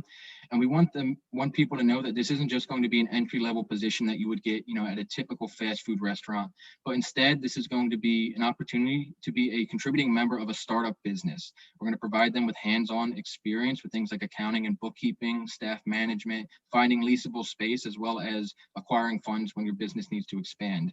And we think that's going to give them a leg up on the competition from other colleges, as well as inspire future entrepreneurship. And Chris and I are going to be lifelong mentors to all of our employees when it comes to any business-related questions or concerns down the line. As for not just TC&J, we want to make an impact on the general community, and we're going to do that by partnering with a company called TerraCycle in Trenton, New Jersey, and participate in their PepsiCo Recycle Rally for all of our paper, plastic, and aluminum can recycling needs. We're going to sponsor a Ewing Little League baseball team and provide their uniforms for the 2022 spring season, as well as we're going to do fundraising events with TC&J clubs and sports teams where we would donate a portion of our sales on the day that they help market our business. Some of the specific expansion and growth opportunities we see in years 1 through 3 is we definitely need to increase our catering and our alliance orders. As these are year-round revenue sources, we really need them to make a significant portion of our revenue. So for catering, we want it to be 15% in year 1 of total sales, 25% in year 2, and 30% in year 3. And we want to grow our alliances by adding new customers as well as increasing the size. So getting customers to buy 125 empanadas versus 100 every Tuesday. We also want to do more summer events to take advantage of the warm weather and people being outside. And we're going to open a second food trailer in year 3 at Rowan University, which is a much larger market than TC&J with about 19,000 undergraduate students. And after speaking with many of them on social media, as well as friends and family, we found out that they are facing a lot of the same late night dining issues that TC&J is. And so we felt that that was a very good opportunity, but we wanted to start at TC&J because it's more manageable for us to learn the ins and outs of the business there, as well as take advantage of our strong footprint we already have. As for our financials, our sales mix is mainly going to be of El Tacon, especially at our trailer. That's going to be the driving force to get people to come to us for this new exciting take on a taco, as well as our arepas and empanadas are going to make up the bulk of our catering and alliance orders. The second graph here shows our profit and EBITDA margin. So we are slightly able to achieve profitability in year 1, and we're able to grow that profit margin to industry averages by year 3. Our Just EBITDA to let margin. you know, sorry to interrupt, you're at a little bit less than 5 minutes. Yep. And our EBITDA margin is healthy all 3 years, which really shows the core strength of our business. On the right, this table shows our projected revenue, break-even points, and net income. So in year 1, we are projected to make about $640. In year 2, about $11,000, and in year 3, a nice sizable profit of about $38,800. And now I'm going to hand it off to Chris so he can talk about our expansion plans beyond year 3. By the end of year 3, we are confident that Midnight Munchies will be a well-established and well-known brand. As a result, we're going to focus our attention on broad and rapid expansion. And to do that, we're going to franchise the trailer locations. As you can see on the bottom right, that is our current franchise growth projections, and we've based it off of Kono Pizza as well as Cousin's Maine Lobster. So in years 4, 5, and 6, we forecast to sell 1 franchise each year. In years 7, 8, and 9, we forecast to sell 2 additional ones in each year. And finally, in year 10, we project to sell 3. We're going to offer 20 hours of required training, and this is really to instill Midnight Munchies' core values, as well as ensure that our standards for quality and safety are being met. We're also going to offer ongoing support to make sure the business is running smoothly and offer any support that we can. If you can direct your attention to the bottom left, that's our current franchise fee structure, and we're going to take a royalty fee of 4% of total sales, which will allow us to reach broad and rapid expansion. So we currently need between $55,000 and $65,000 to start Midnight Munchies. Tony and I are each going to contribute $7,500 each, and also take on a $30,000 micro loan for a total of $45,000. That leaves us with $20,000 in a gap for starting this business, and the Mayo competition prize after taxes will perfectly fill that gap. So why do we think Midnight Munchies will be successful? First, there's a product market fit. We successfully identified a problem, and Midnight Munchies resolves that problem. We have a supported solution as our Instagram has grown rapidly, and now we have over 1,500 loyal TCNJ followers. We're qualified as I have over 10 years of culinary experience, and Tony has operational experience. It's realistic as the startup costs are low, and the plan is well detailed. And finally, it's scalable. We believe that by year 3, we'll be a well-known and well-established brand, and with franchising, we can turn this into a multi-million-dollar business. So now that you know kind of where we came from, where we are currently, and finally where we want to go, we need you guys to always remember, Abuela would be proud. Thank you so much for listening today, and we would like to open up the floor for any additional questions. Thank you. Thank you. Judges, have any questions? I had a quick question regarding permitting. Does your permit cover going to private homes for parties? That's a big thing in my area. People, instead of having a traditional caterer, they'll hire food trucks to come to the house. Yeah, so our permitting would allow us to do that. The only other thing that would be an issue is just make sure owner gives you permission, as well as making sure our insurance is in compliance with liability. So we would have general car auto insurance for the trailer and for the truck that's pulling it, as well as general liability insurance up to $2 million per incident through Progressive Insurance. So we would definitely be covered to do and be able to do private catering or food, bring our food truck to somebody's residence. Great, thank you. Any other questions from the judges? This is Greg. I've got one. Good job, you guys. Relative to expansion and scalability, that's super important, and I'm glad you put a lot of thought into it. Rowan is certainly an ideal target, but I'm curious, and I know it's a year to 2 out, but these things take time to incubate. Do you already have contacts down there, or have you just done sort of demographic and sociographic looks that say, hey, that looks like a good area, but do you have any touch points that are specific? So we actually talked to some friends and family that go to Rowan, as well as we reached out to people via Instagram, and they have identified the same issues that TCNJ currently has. So we saw that as a great next step after starting at TCNJ. We just believe that since we have such a footprint already at TCNJ with our followers, as well as our knowledge of the market, we wanted to start here and then branch our way out. Yeah, we really studied the market to see what is available, as well as, make sure that food trucks are allowed to be there. There's some colleges that we were researching that were, they didn't really allow them. And Rowan is a big one where they actually really do, and they welcome them. We're waiting, and we say this in our business plan, where, at the beginning of year 2, we're really going to try to lock down a specific location at Rowan. We felt that right now, especially just because of COVID, and I don't know if, they're fully in person yet. I need to interrupt. Your time is up. Thank you so much. Great presentation. Thank you. Yeah, so our exact location hasn't been found yet. Sorry. Thank you guys for your time. Thank you. Thank you. Well done.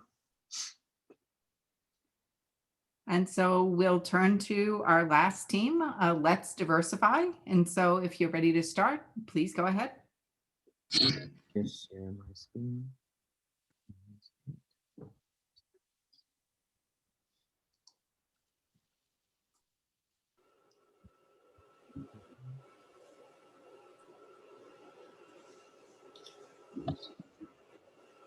We'll just let that load.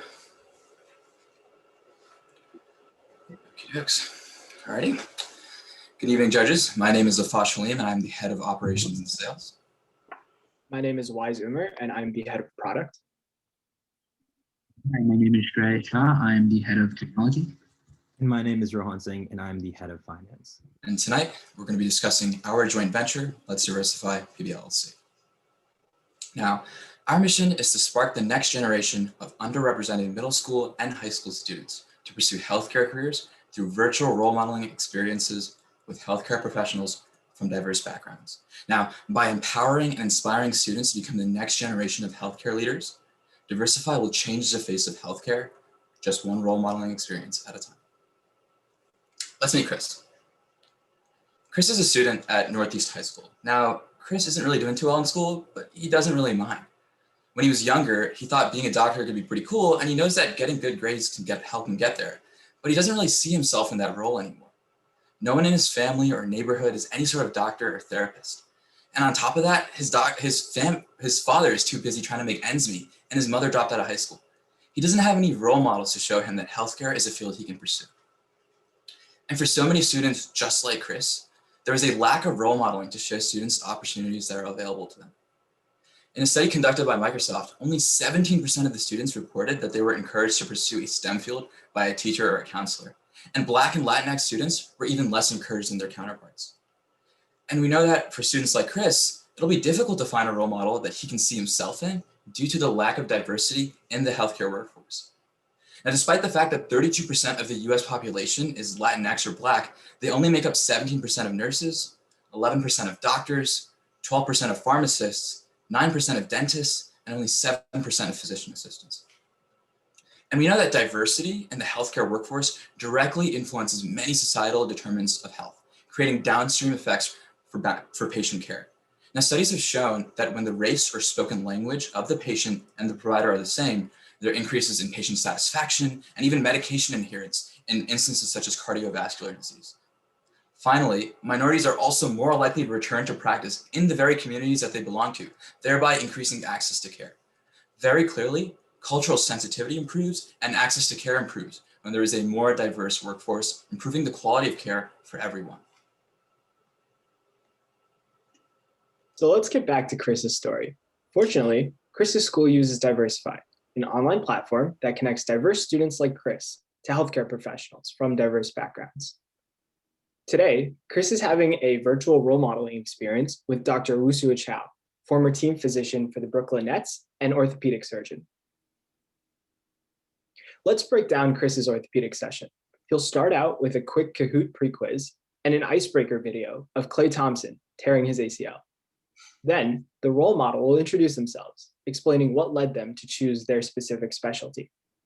The white coat activity is an interactive case presentation that's designed to put the students in the shoes of the role model. For example, in a pharmacy experience, students would use Kool-Aid packets to prepare an amoxicillin suspension.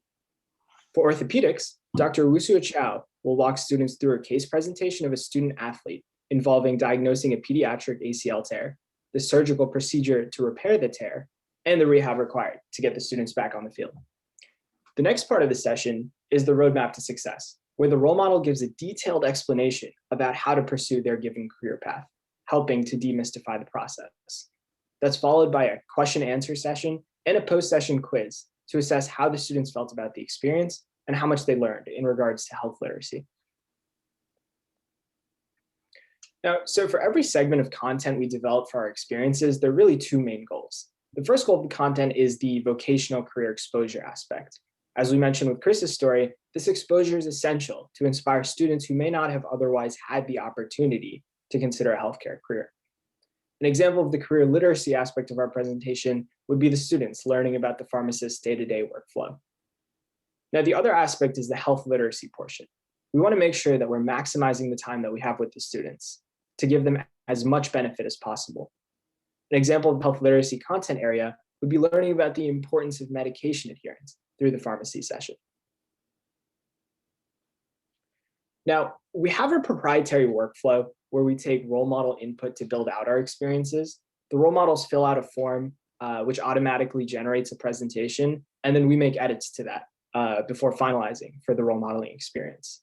Right now, we're utilizing our personal networks to recruit role models. In line with our growth strategy, we plan on conducting a rigorous vetting of future role models. Now, this includes background checks, personal interviews, and references. But our quality control doesn't stop there. Each one of our experiences has a rating system where educators and students can provide feedback to the role models. We'll also have refresher courses and resources for role models to ensure that we maintain the best quality of role modeling sessions. So let's meet a role model, Dr. Karen Towns, a pharmacist who practices outside of North Carolina.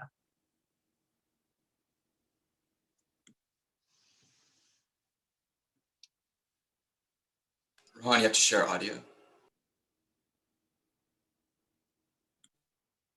Sorry, was it, you guys can hear? All right. Yeah, share the audio.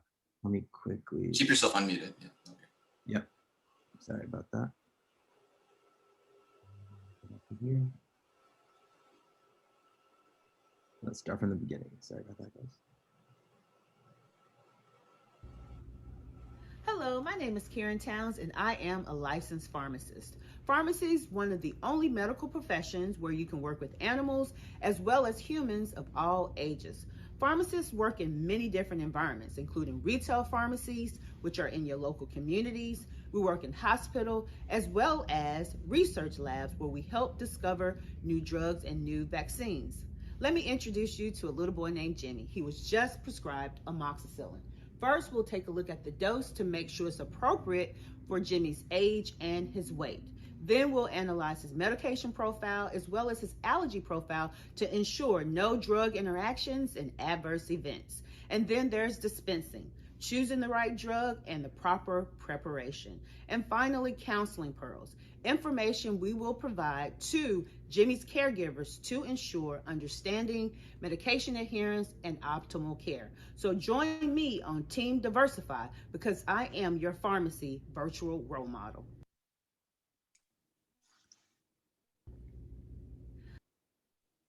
Thank you to Dr. Towns for that great introduction to our pharmacy session. And Dr. Towns is just one of the many amazing role models that we have on our platform.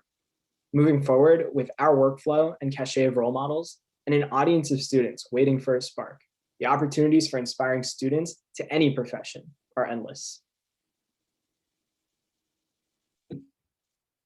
Currently, we have built out an MVP with a rich selection of Diversifi experiences. We are already distributing our experiences on our own website at letsdiversify.com.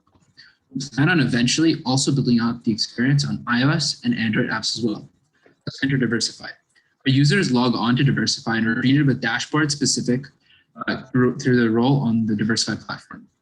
Healthcare professional role models like Dr. Wusua Chow log onto their dashboard and set their availability for a virtual role modeling experience. At the scheduled time, they host a webcam-based suturing workshop and talk about their experiences in healthcare, all from the comfort of his office. While they are on their dashboard, healthcare professional role models like Dr. Wusua Chow can also reply to some messages that he received from the past experiences.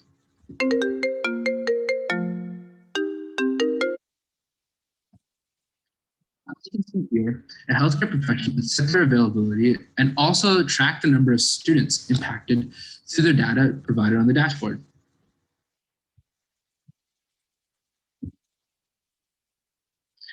Educators log on and sign their classroom up for an experience. They can also access the course page to view an introduction video about the professional and learning objectives for the session. After signing up, all an educator would have to do for a suturing workshop is print out a couple of pre-made worksheets and prepare with just a few materials, a banana, a needle, and some threads. Here we see an educator sign up for an experience, in this case, an orthopedic surgery experience. You can also view the introduction video and the learning objectives for the session. Students like Chris can log on and use the learning management system to follow along with a live session. They can return back to the platform at their own discretion to review past experiences and also find out about resources that can help them on their journey to these careers. Here, students like Chris can come back to review sessions they viewed in school. We believe that with this centralized platform, we can provide a scalable approach to solve the lack of healthcare role models in the underrepresented minority communities. We plan on developing a wide variety of sessions that will not only help to inspire students, but also provide support in multiple ways, such as college admissions, test taking prep, and application prep. The possibilities are truly endless with a centralized platform like Diversifi. Now let's move on to our Can I marketing. just interrupt? I have one question. So in terms of the role models, you've got role models, it's evident. You have videos. Do you cover having a role model in person during any sessions? So we're going to go a little bit deeper into that in the future. Currently, given the restrictions of COVID and our existing pricing model, our experiences are completely virtual. But in the future, given increased reduced COVID restrictions and increasing pricing measures, we are offering increased in-person role modeling experiences by using geographically local role models. But we will discuss that further. And just really quickly adding on to that, so that video was the trailer that you can access onto the platform when you look at which experience you want to decide. So it's like a sneak peek, and we just wanted to show that to you guys. Thank you. So let's pick up again with our market analysis. Now, through our stakeholder engagement, we have identified 3 key users and decision makers on our platform. Let's start off with our educators. Now, the specific educators we spoke to include administrative decision makers and payers such as principals, career and technical education specialists, such as guidance counselors, and even teachers. Now, these conversations identified national and state career technical education standards, making Diversifi a great platform to meet these very standards. Now, these CTE standards are set by the national governing CTE body, which then informs the individual state-by-state CTE standards, identified here below for North Carolina. Now, Diversifi addresses these standards, which allows schools to use Perkins funding to pay for Diversifi. Healthcare professionals and their institutions identified their own ACGME and LCME DEI standards that they must meet in order to maintain accreditation. Now, through Diversifi, they can meet these standards as well. Finally, we have our healthcare professional organizations. Now, these organizations have diversity initiatives for their professional members. Now, they can onboard their own members onto the platform to meet these initiatives. Healthcare professionals can also receive continuing medical education credits that they need to have to maintain licensure. And professional organizations can use the Diversifi platform to award these CMEs to members that serve as role models. Now, although the minimum number of CMEs to maintain licensure vary from state to state, per our conversation with Mr. Lemon, who's the president of the Postgraduate Institute for Medicine, the requirement for CME accreditation themselves are standardized. We have also identified very key integrated health networks, pharmaceutical companies, and even life science companies as potential partners to onboard batches of role models, understanding that people in research and development and even pharmaceutical specialists in the industries are valuable role models. Finally, we've identified that human resources and recruiting organizations, such as the Society for Human Resource Managers, can also benefit from Diversifi as an initiation point of recruitment. Now, these organizations that we mentioned can also contribute to Diversifi through our nonprofit arm. And they can use our nonprofit arm to impart broader change through this is what we are planning to implement within the next couple of years.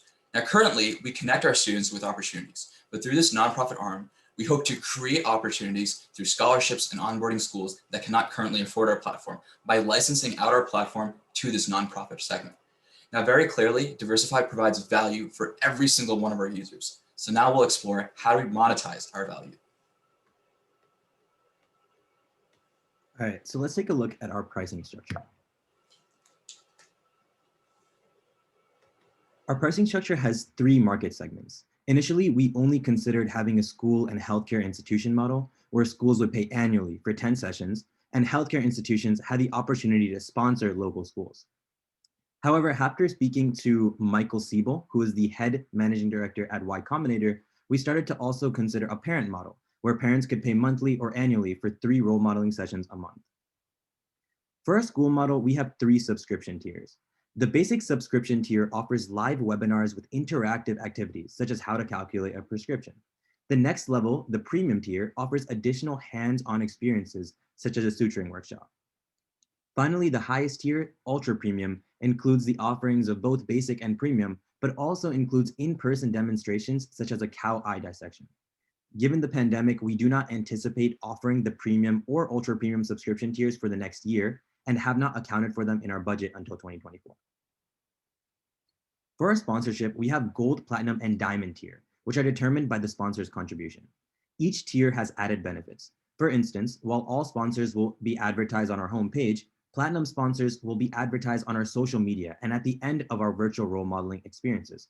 For diamond sponsors, we will also have an introductory promotion video at the beginning of our virtual role modeling experiences. However, regardless of the sponsor contribution, we want our students to have access to opportunities from all of our sponsors. Therefore, every sponsor is able to put internships, clinical experiences, and mentorship opportunities on our website for students to apply to. So now, in our initial competitive analysis, we have generated the following market landscape. Now, we have identified 5 major competitors in the CTE technology and technology-assisted industry. First, we have Naviance, which is a college and career readiness platform for guidance departments and students. We have Odysseyware, a company that creates and distributes the CTE curriculums to schools. Pre-Med HQ, which provides direct-to-student pre-med specific advising. K-12, which provides similar content to Odysseyware, with also in a direct-to-parent model. And then finally, Bridgeyear, which provides vocational and trade school exposure. Now, very clearly, Diversifi exceeds the collective offerings of our competitors at nearly every single level. Moving forward, Diversifi is the only platform with a focus on underrepresented students and role models. Additionally, nearly all of our competitors are for-profit as well. Finally, our competitors' pricing structures place Diversifi's asking price well within the range of our market. Let's move on to our projections. For our top-down approach, we looked at the US education software market, which has a size of $23 billion. Of that, Diversifi falls under the CTE market sector, which has a size of $16 billion. Even if Diversifi only took up 10% of the market, our total market size would be $1.6 billion.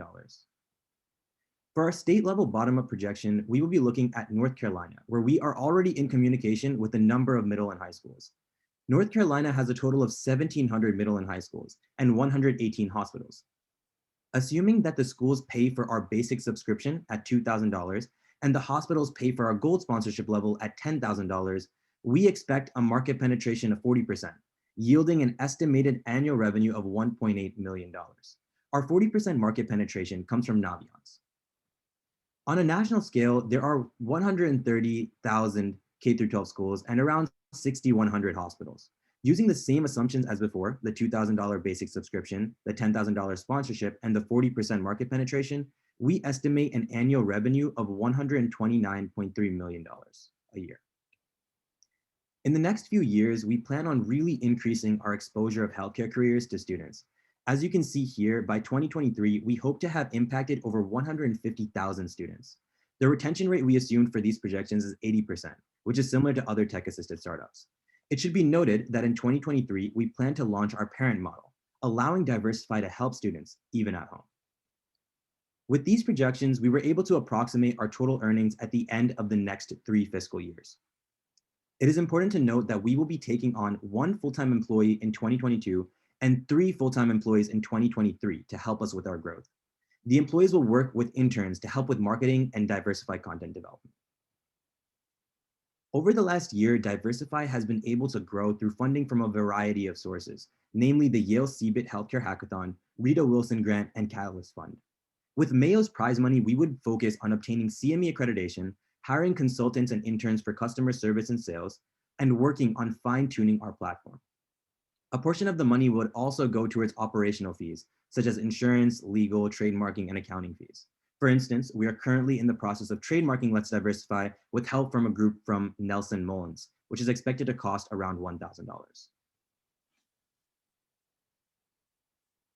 Now, since winning first place at the 2020 Yale Center for Biomedical Innovation and Technology Healthcare Hackathon, which was actually focused on social determinants of health, we have conducted substantial primary market research through our conversations with stakeholders, with individuals such as Mr. Michael Siebel at Y Combinators, and even the amazing directors at CBIT. We also participated in a summer accelerator with Health Haven Hub, where we worked with a marketing consultant, spoke with multiple schools, and we also learned about the process for CME accreditation with our conversation with Mr. Michael Lemon. And finally, we also incorporated in the state of Delaware with the help of Yale School of Law's Entrepreneurship and Innovation Clinic, which provides pro bono services to socially motivated companies. Now, since our first submission to Mayo itself, we have won an additional 2 grants and have progressed to the final round of the NBA Hornets Innovation Summit, which is taking place later in April.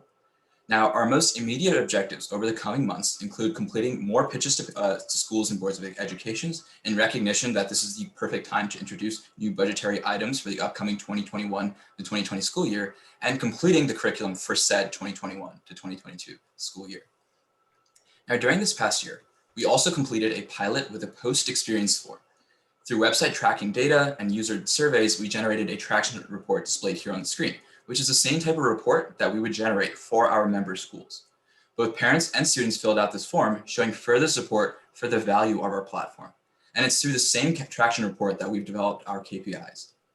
I have a quick question. Sure. So regarding the Charlotte Hornets finals, I see like on the last slide, you guys list Dr. Jasmine Weiss as a CEO. So like, what is her function exactly within your company? Is she like an equity partner, or like, how does that really work? Of course. So Diversifi, Let's Diversify as a whole operates under 2 major platform offerings. As a founding team, our focus primarily lies on Let's Diversify VRME and leveraging our acumen as former high schoolers and current undergraduates that are going into medicine in the near future. We dedicate all primary of our resources to the VRME platform, and we pitch to schools and additionally accordingly. Dr. Jasmine Weiss is our amazing advisor and CEO of Let's Diversify as a whole, primarily focusing on the medical education portion. This is another segment which deals with graduate medical education and healthcare schools as a whole, but it's not something that's contributed towards our financials or anything of that sort in the segment that we're presenting today, specifically for the Mayo Business Plan Competition. Thank you. So coming back to it, so these are the current schools that we have spoken to onboard onto our platform. Now, Harrison Middle School is a middle school in North Carolina. We met with their principals and teachers who very strongly resonated with our platform, which was a great lead, and we're looking towards establishing a contract with them for the upcoming school year. We also met with Mallard Creek High School, who is another school in North Carolina that reflected alignment with our experiences in their own curriculum, which is also extending to a pending discussion with the entire Charlotte-Mecklenburg School District, which is the 18th largest school district in the nation with over 147,000 students. Norview High School is another school that we've pitched to in Virginia, and we hope to secure a contract for the, once again, 2021-2022 school year. Now, finally, through the amazing connections provided through the Mayo Business Competition, we hope to leverage the network of our mentor, Ms. Stephanie Swiner, who's potentially connecting us with the CTE directors in the New York City Department of Education, which, as we know, is the largest school district in the world. On the screen here are the graduate medical and healthcare institutions that we have spoke with, taking specific care to discuss that these institutions are located geographically close to the schools that we've spoken to thus far. Now, these schools have expressed interest in onboarding their students and professionals as groups of cohorts of role models onto our platform, which ensures the sustainability of the growth of our platform in this sense. And this would also add on to our in-person offerings in the future as schools purchase larger subscriptions. And the amazing progress of Diversifi doesn't really end there. Over the coming years, we plan on expanding into multiple different school districts, then increasing our in-person offerings, expanding outside of the East Coast, and entering other industries that can benefit from role modeling, such as engineering, music, and so forth. And it's through this amazing progress that students like Chris are encouraged to enter careers in healthcare, diversifying the workforce, and leading a cycle of even more early exposure, more students in healthcare, and better patient care for everyone. And that's the power of Diversifi.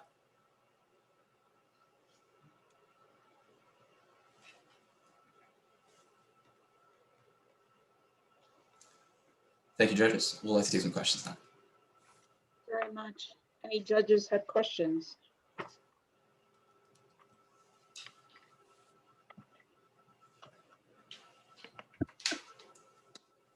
I know we asked this question during the semifinals around North Carolina and kind of how that became your choice. Sure. Are you located in North Carolina as well, or not necessarily? Could you repeat that last part of the question? Are you located or going to be located in North Carolina or not? All right, so specifically, so in looking towards meeting our target audience, North Carolina has a large members of individuals of underrepresented communities. It's also a large school. They also have a larger schooling system base, ensuring that when we get contracts, we're imparting a large amount of schools at once. And as we also have a lot of mentor networks and additional connections to both medical institutions and healthcare institutions, as well as schools in North Carolina. If anyone else would like to speak towards that. Yeah, so adding on to that, we've actually been reaching out to like many schools across the East Coast, and it kind of just happened that North Carolina was the first one to reach out to us, which we've outlined in our progress in the initial submission of our paper, as well as the semifinal and final submission. I'm sorry, I don't know if you heard me. You're just under 5 minutes. Thank you. Did that answer your question, Gloria? Because I've got one. Yeah, thank you. Hey, good job, team. In your plan, you talk about all of you collectively committing to this effort, but then moving on to med school. So again, I'm curious around sort of management continuity, commitment, leadership of this enterprise as you go forward. A year goes by very rapidly, and a lot's going to happen, and then you're going to be distracted and pulled away. And I'm just curious about collectively how you guys think about that. And kind of how do you plan to solve for that? Of course, so I can speak towards that initially, and I let the rest of my partners go for it. So in understanding that the progress we've made has been done primarily part-time and by ourselves with our continuous studies, we're quite proud of the progress we've made, and looking towards the upcoming year as an opportunity to go full-time, given sufficient funding. We hope to put in place the sustainability of our venture, which I'm sure the rest of my teammates can speak towards. And we also have the option, in addition to that, as part of the program and by the nature of the program, to defer if need be. So realistically, if we see, and we know that we're going to see this going somewhere, we have the option to spend more years. The biggest thing for us, though, when we started this project last January, was that we wanted to make something that was autonomous, something that can work by itself, right? And we think that we've done the best job to put in place the fundamental steps needed to put that into place in the next year. If it takes more than a year, then that's fine. We can take another year after that, or even a year after that as needed. But as seen in our final financial projections as well, with these employees and these interns coming in, we want to try to automate this project as much as possible. Could you touch on, I know you're for-profit, but you mentioned a nonprofit element, just kind of. Yeah, so Rohan, could you jump back to the slide where we had both of those? I can start, and then if anyone wants to jump in. Yeah, no problem. So as we mentioned in our paper, we are established as a for-profit entity. We do have our status is a PB LLC, so a public benefit limited liability corporation, which basically endorses our socially driven mission. The aspect of the nonprofit part was actually something we talked to our lawyers about, and the lawyers mentioned how, as some of the feedback that we got in the final round, how we are missing a suitable market for reaching out to different organizations and for sponsorships and for strategic partnerships. So they suggested that we could, under the entire umbrella of Let's Diversify, create a nonprofit arm. And the way this would work is that we would be able to license the platform from the for-profit arm to the nonprofit arm, and that would give us a much wider impact area. Okay, got it. Thank you. Yeah, if there's any other questions on that, just to mention, it would function very similar to a lot of other nonprofit arms of for-profit companies offering stipends, offering scholarships, things of that sort. For example, Koch Foundation to the Koch organization, and so forth. Any other questions? We have 1 minute left. I have a quick one. So I imagine the 7-year medical program goes into NGIMS. So I guess for direct connections, have you guys reached out to them as well? Because I assume some of you guys might know some people in that program. Yeah, so I'm actually the alumni chair, so I've been reaching out to upperclassmen within the program, but we also have connections with Dr. Shrey Shah, who's the CEO of the hospital, as well as Dr. Chris Purnell, who's the chief population She's in the C-suite. So we've reached out. So the biggest thing is we have all of the context. We're just trying to improve our momentum so that once we get to the position where we can reach out to these really great stakeholders, we can give them something that they can say yes to. Great. Well, thank you very much for your time. Great presentation. Thank you. Well done. Thank you so much for the opportunity. Good job, guys. Thank you very much. So at this particular point, the judges are going to go off screen and deliberate. Everybody can remain on if they would like, and we will come back with the announcements about the three place winners when we return.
So we're back. It's kind of difficult because I feel like I'm not talking to anyone, but good evening. And really thanks everyone for your participation. You know, before we announce our results for tonight, and trust me, it was a difficult decision. I do want to thank Dr. Mayo for his continued support, Eric Szabo, who's also been a supporter, and obviously Dean Jervis and her staff have been instrumental in guiding this along. So although this is our second year doing this virtually, I don't think that anyone missed a beat. I think everything we heard was very impactful. You were passionate, you were motivated, and the quality of these business plans is as good as any. So thank you to the students. So without further delay, I am going to announce the results for this evening. So our $10,000 award goes to Let's Diversify. And thank you very much. Great plan. Our $20,000 award goes to Midnight Munchies. Again, thank you. And Jay's excited. And our grand prize winner of $30,000 goes to Team Zero and their Pie Cup. Congratulations, really all well-deserved. All the students that participated throughout the process. It was a great business competition. Thank you. I just want to say thank you very much to all of the judges for your efforts and your work. There was a lot of work out, you know, off screen too, to read all the business plans and provide comments to the students. It was an exceedingly difficult task. There were 6 semifinal members. And then to all the teams, congratulations. You were truly outstanding. It was just amazing presentations. You all did a wonderful job. Your passion and your dedication to the process, really very well commended. You answered every question so well. The judges commented about that. And then to the staff who worked with us, Stephanie and Tammy and other people involved from the School of Business.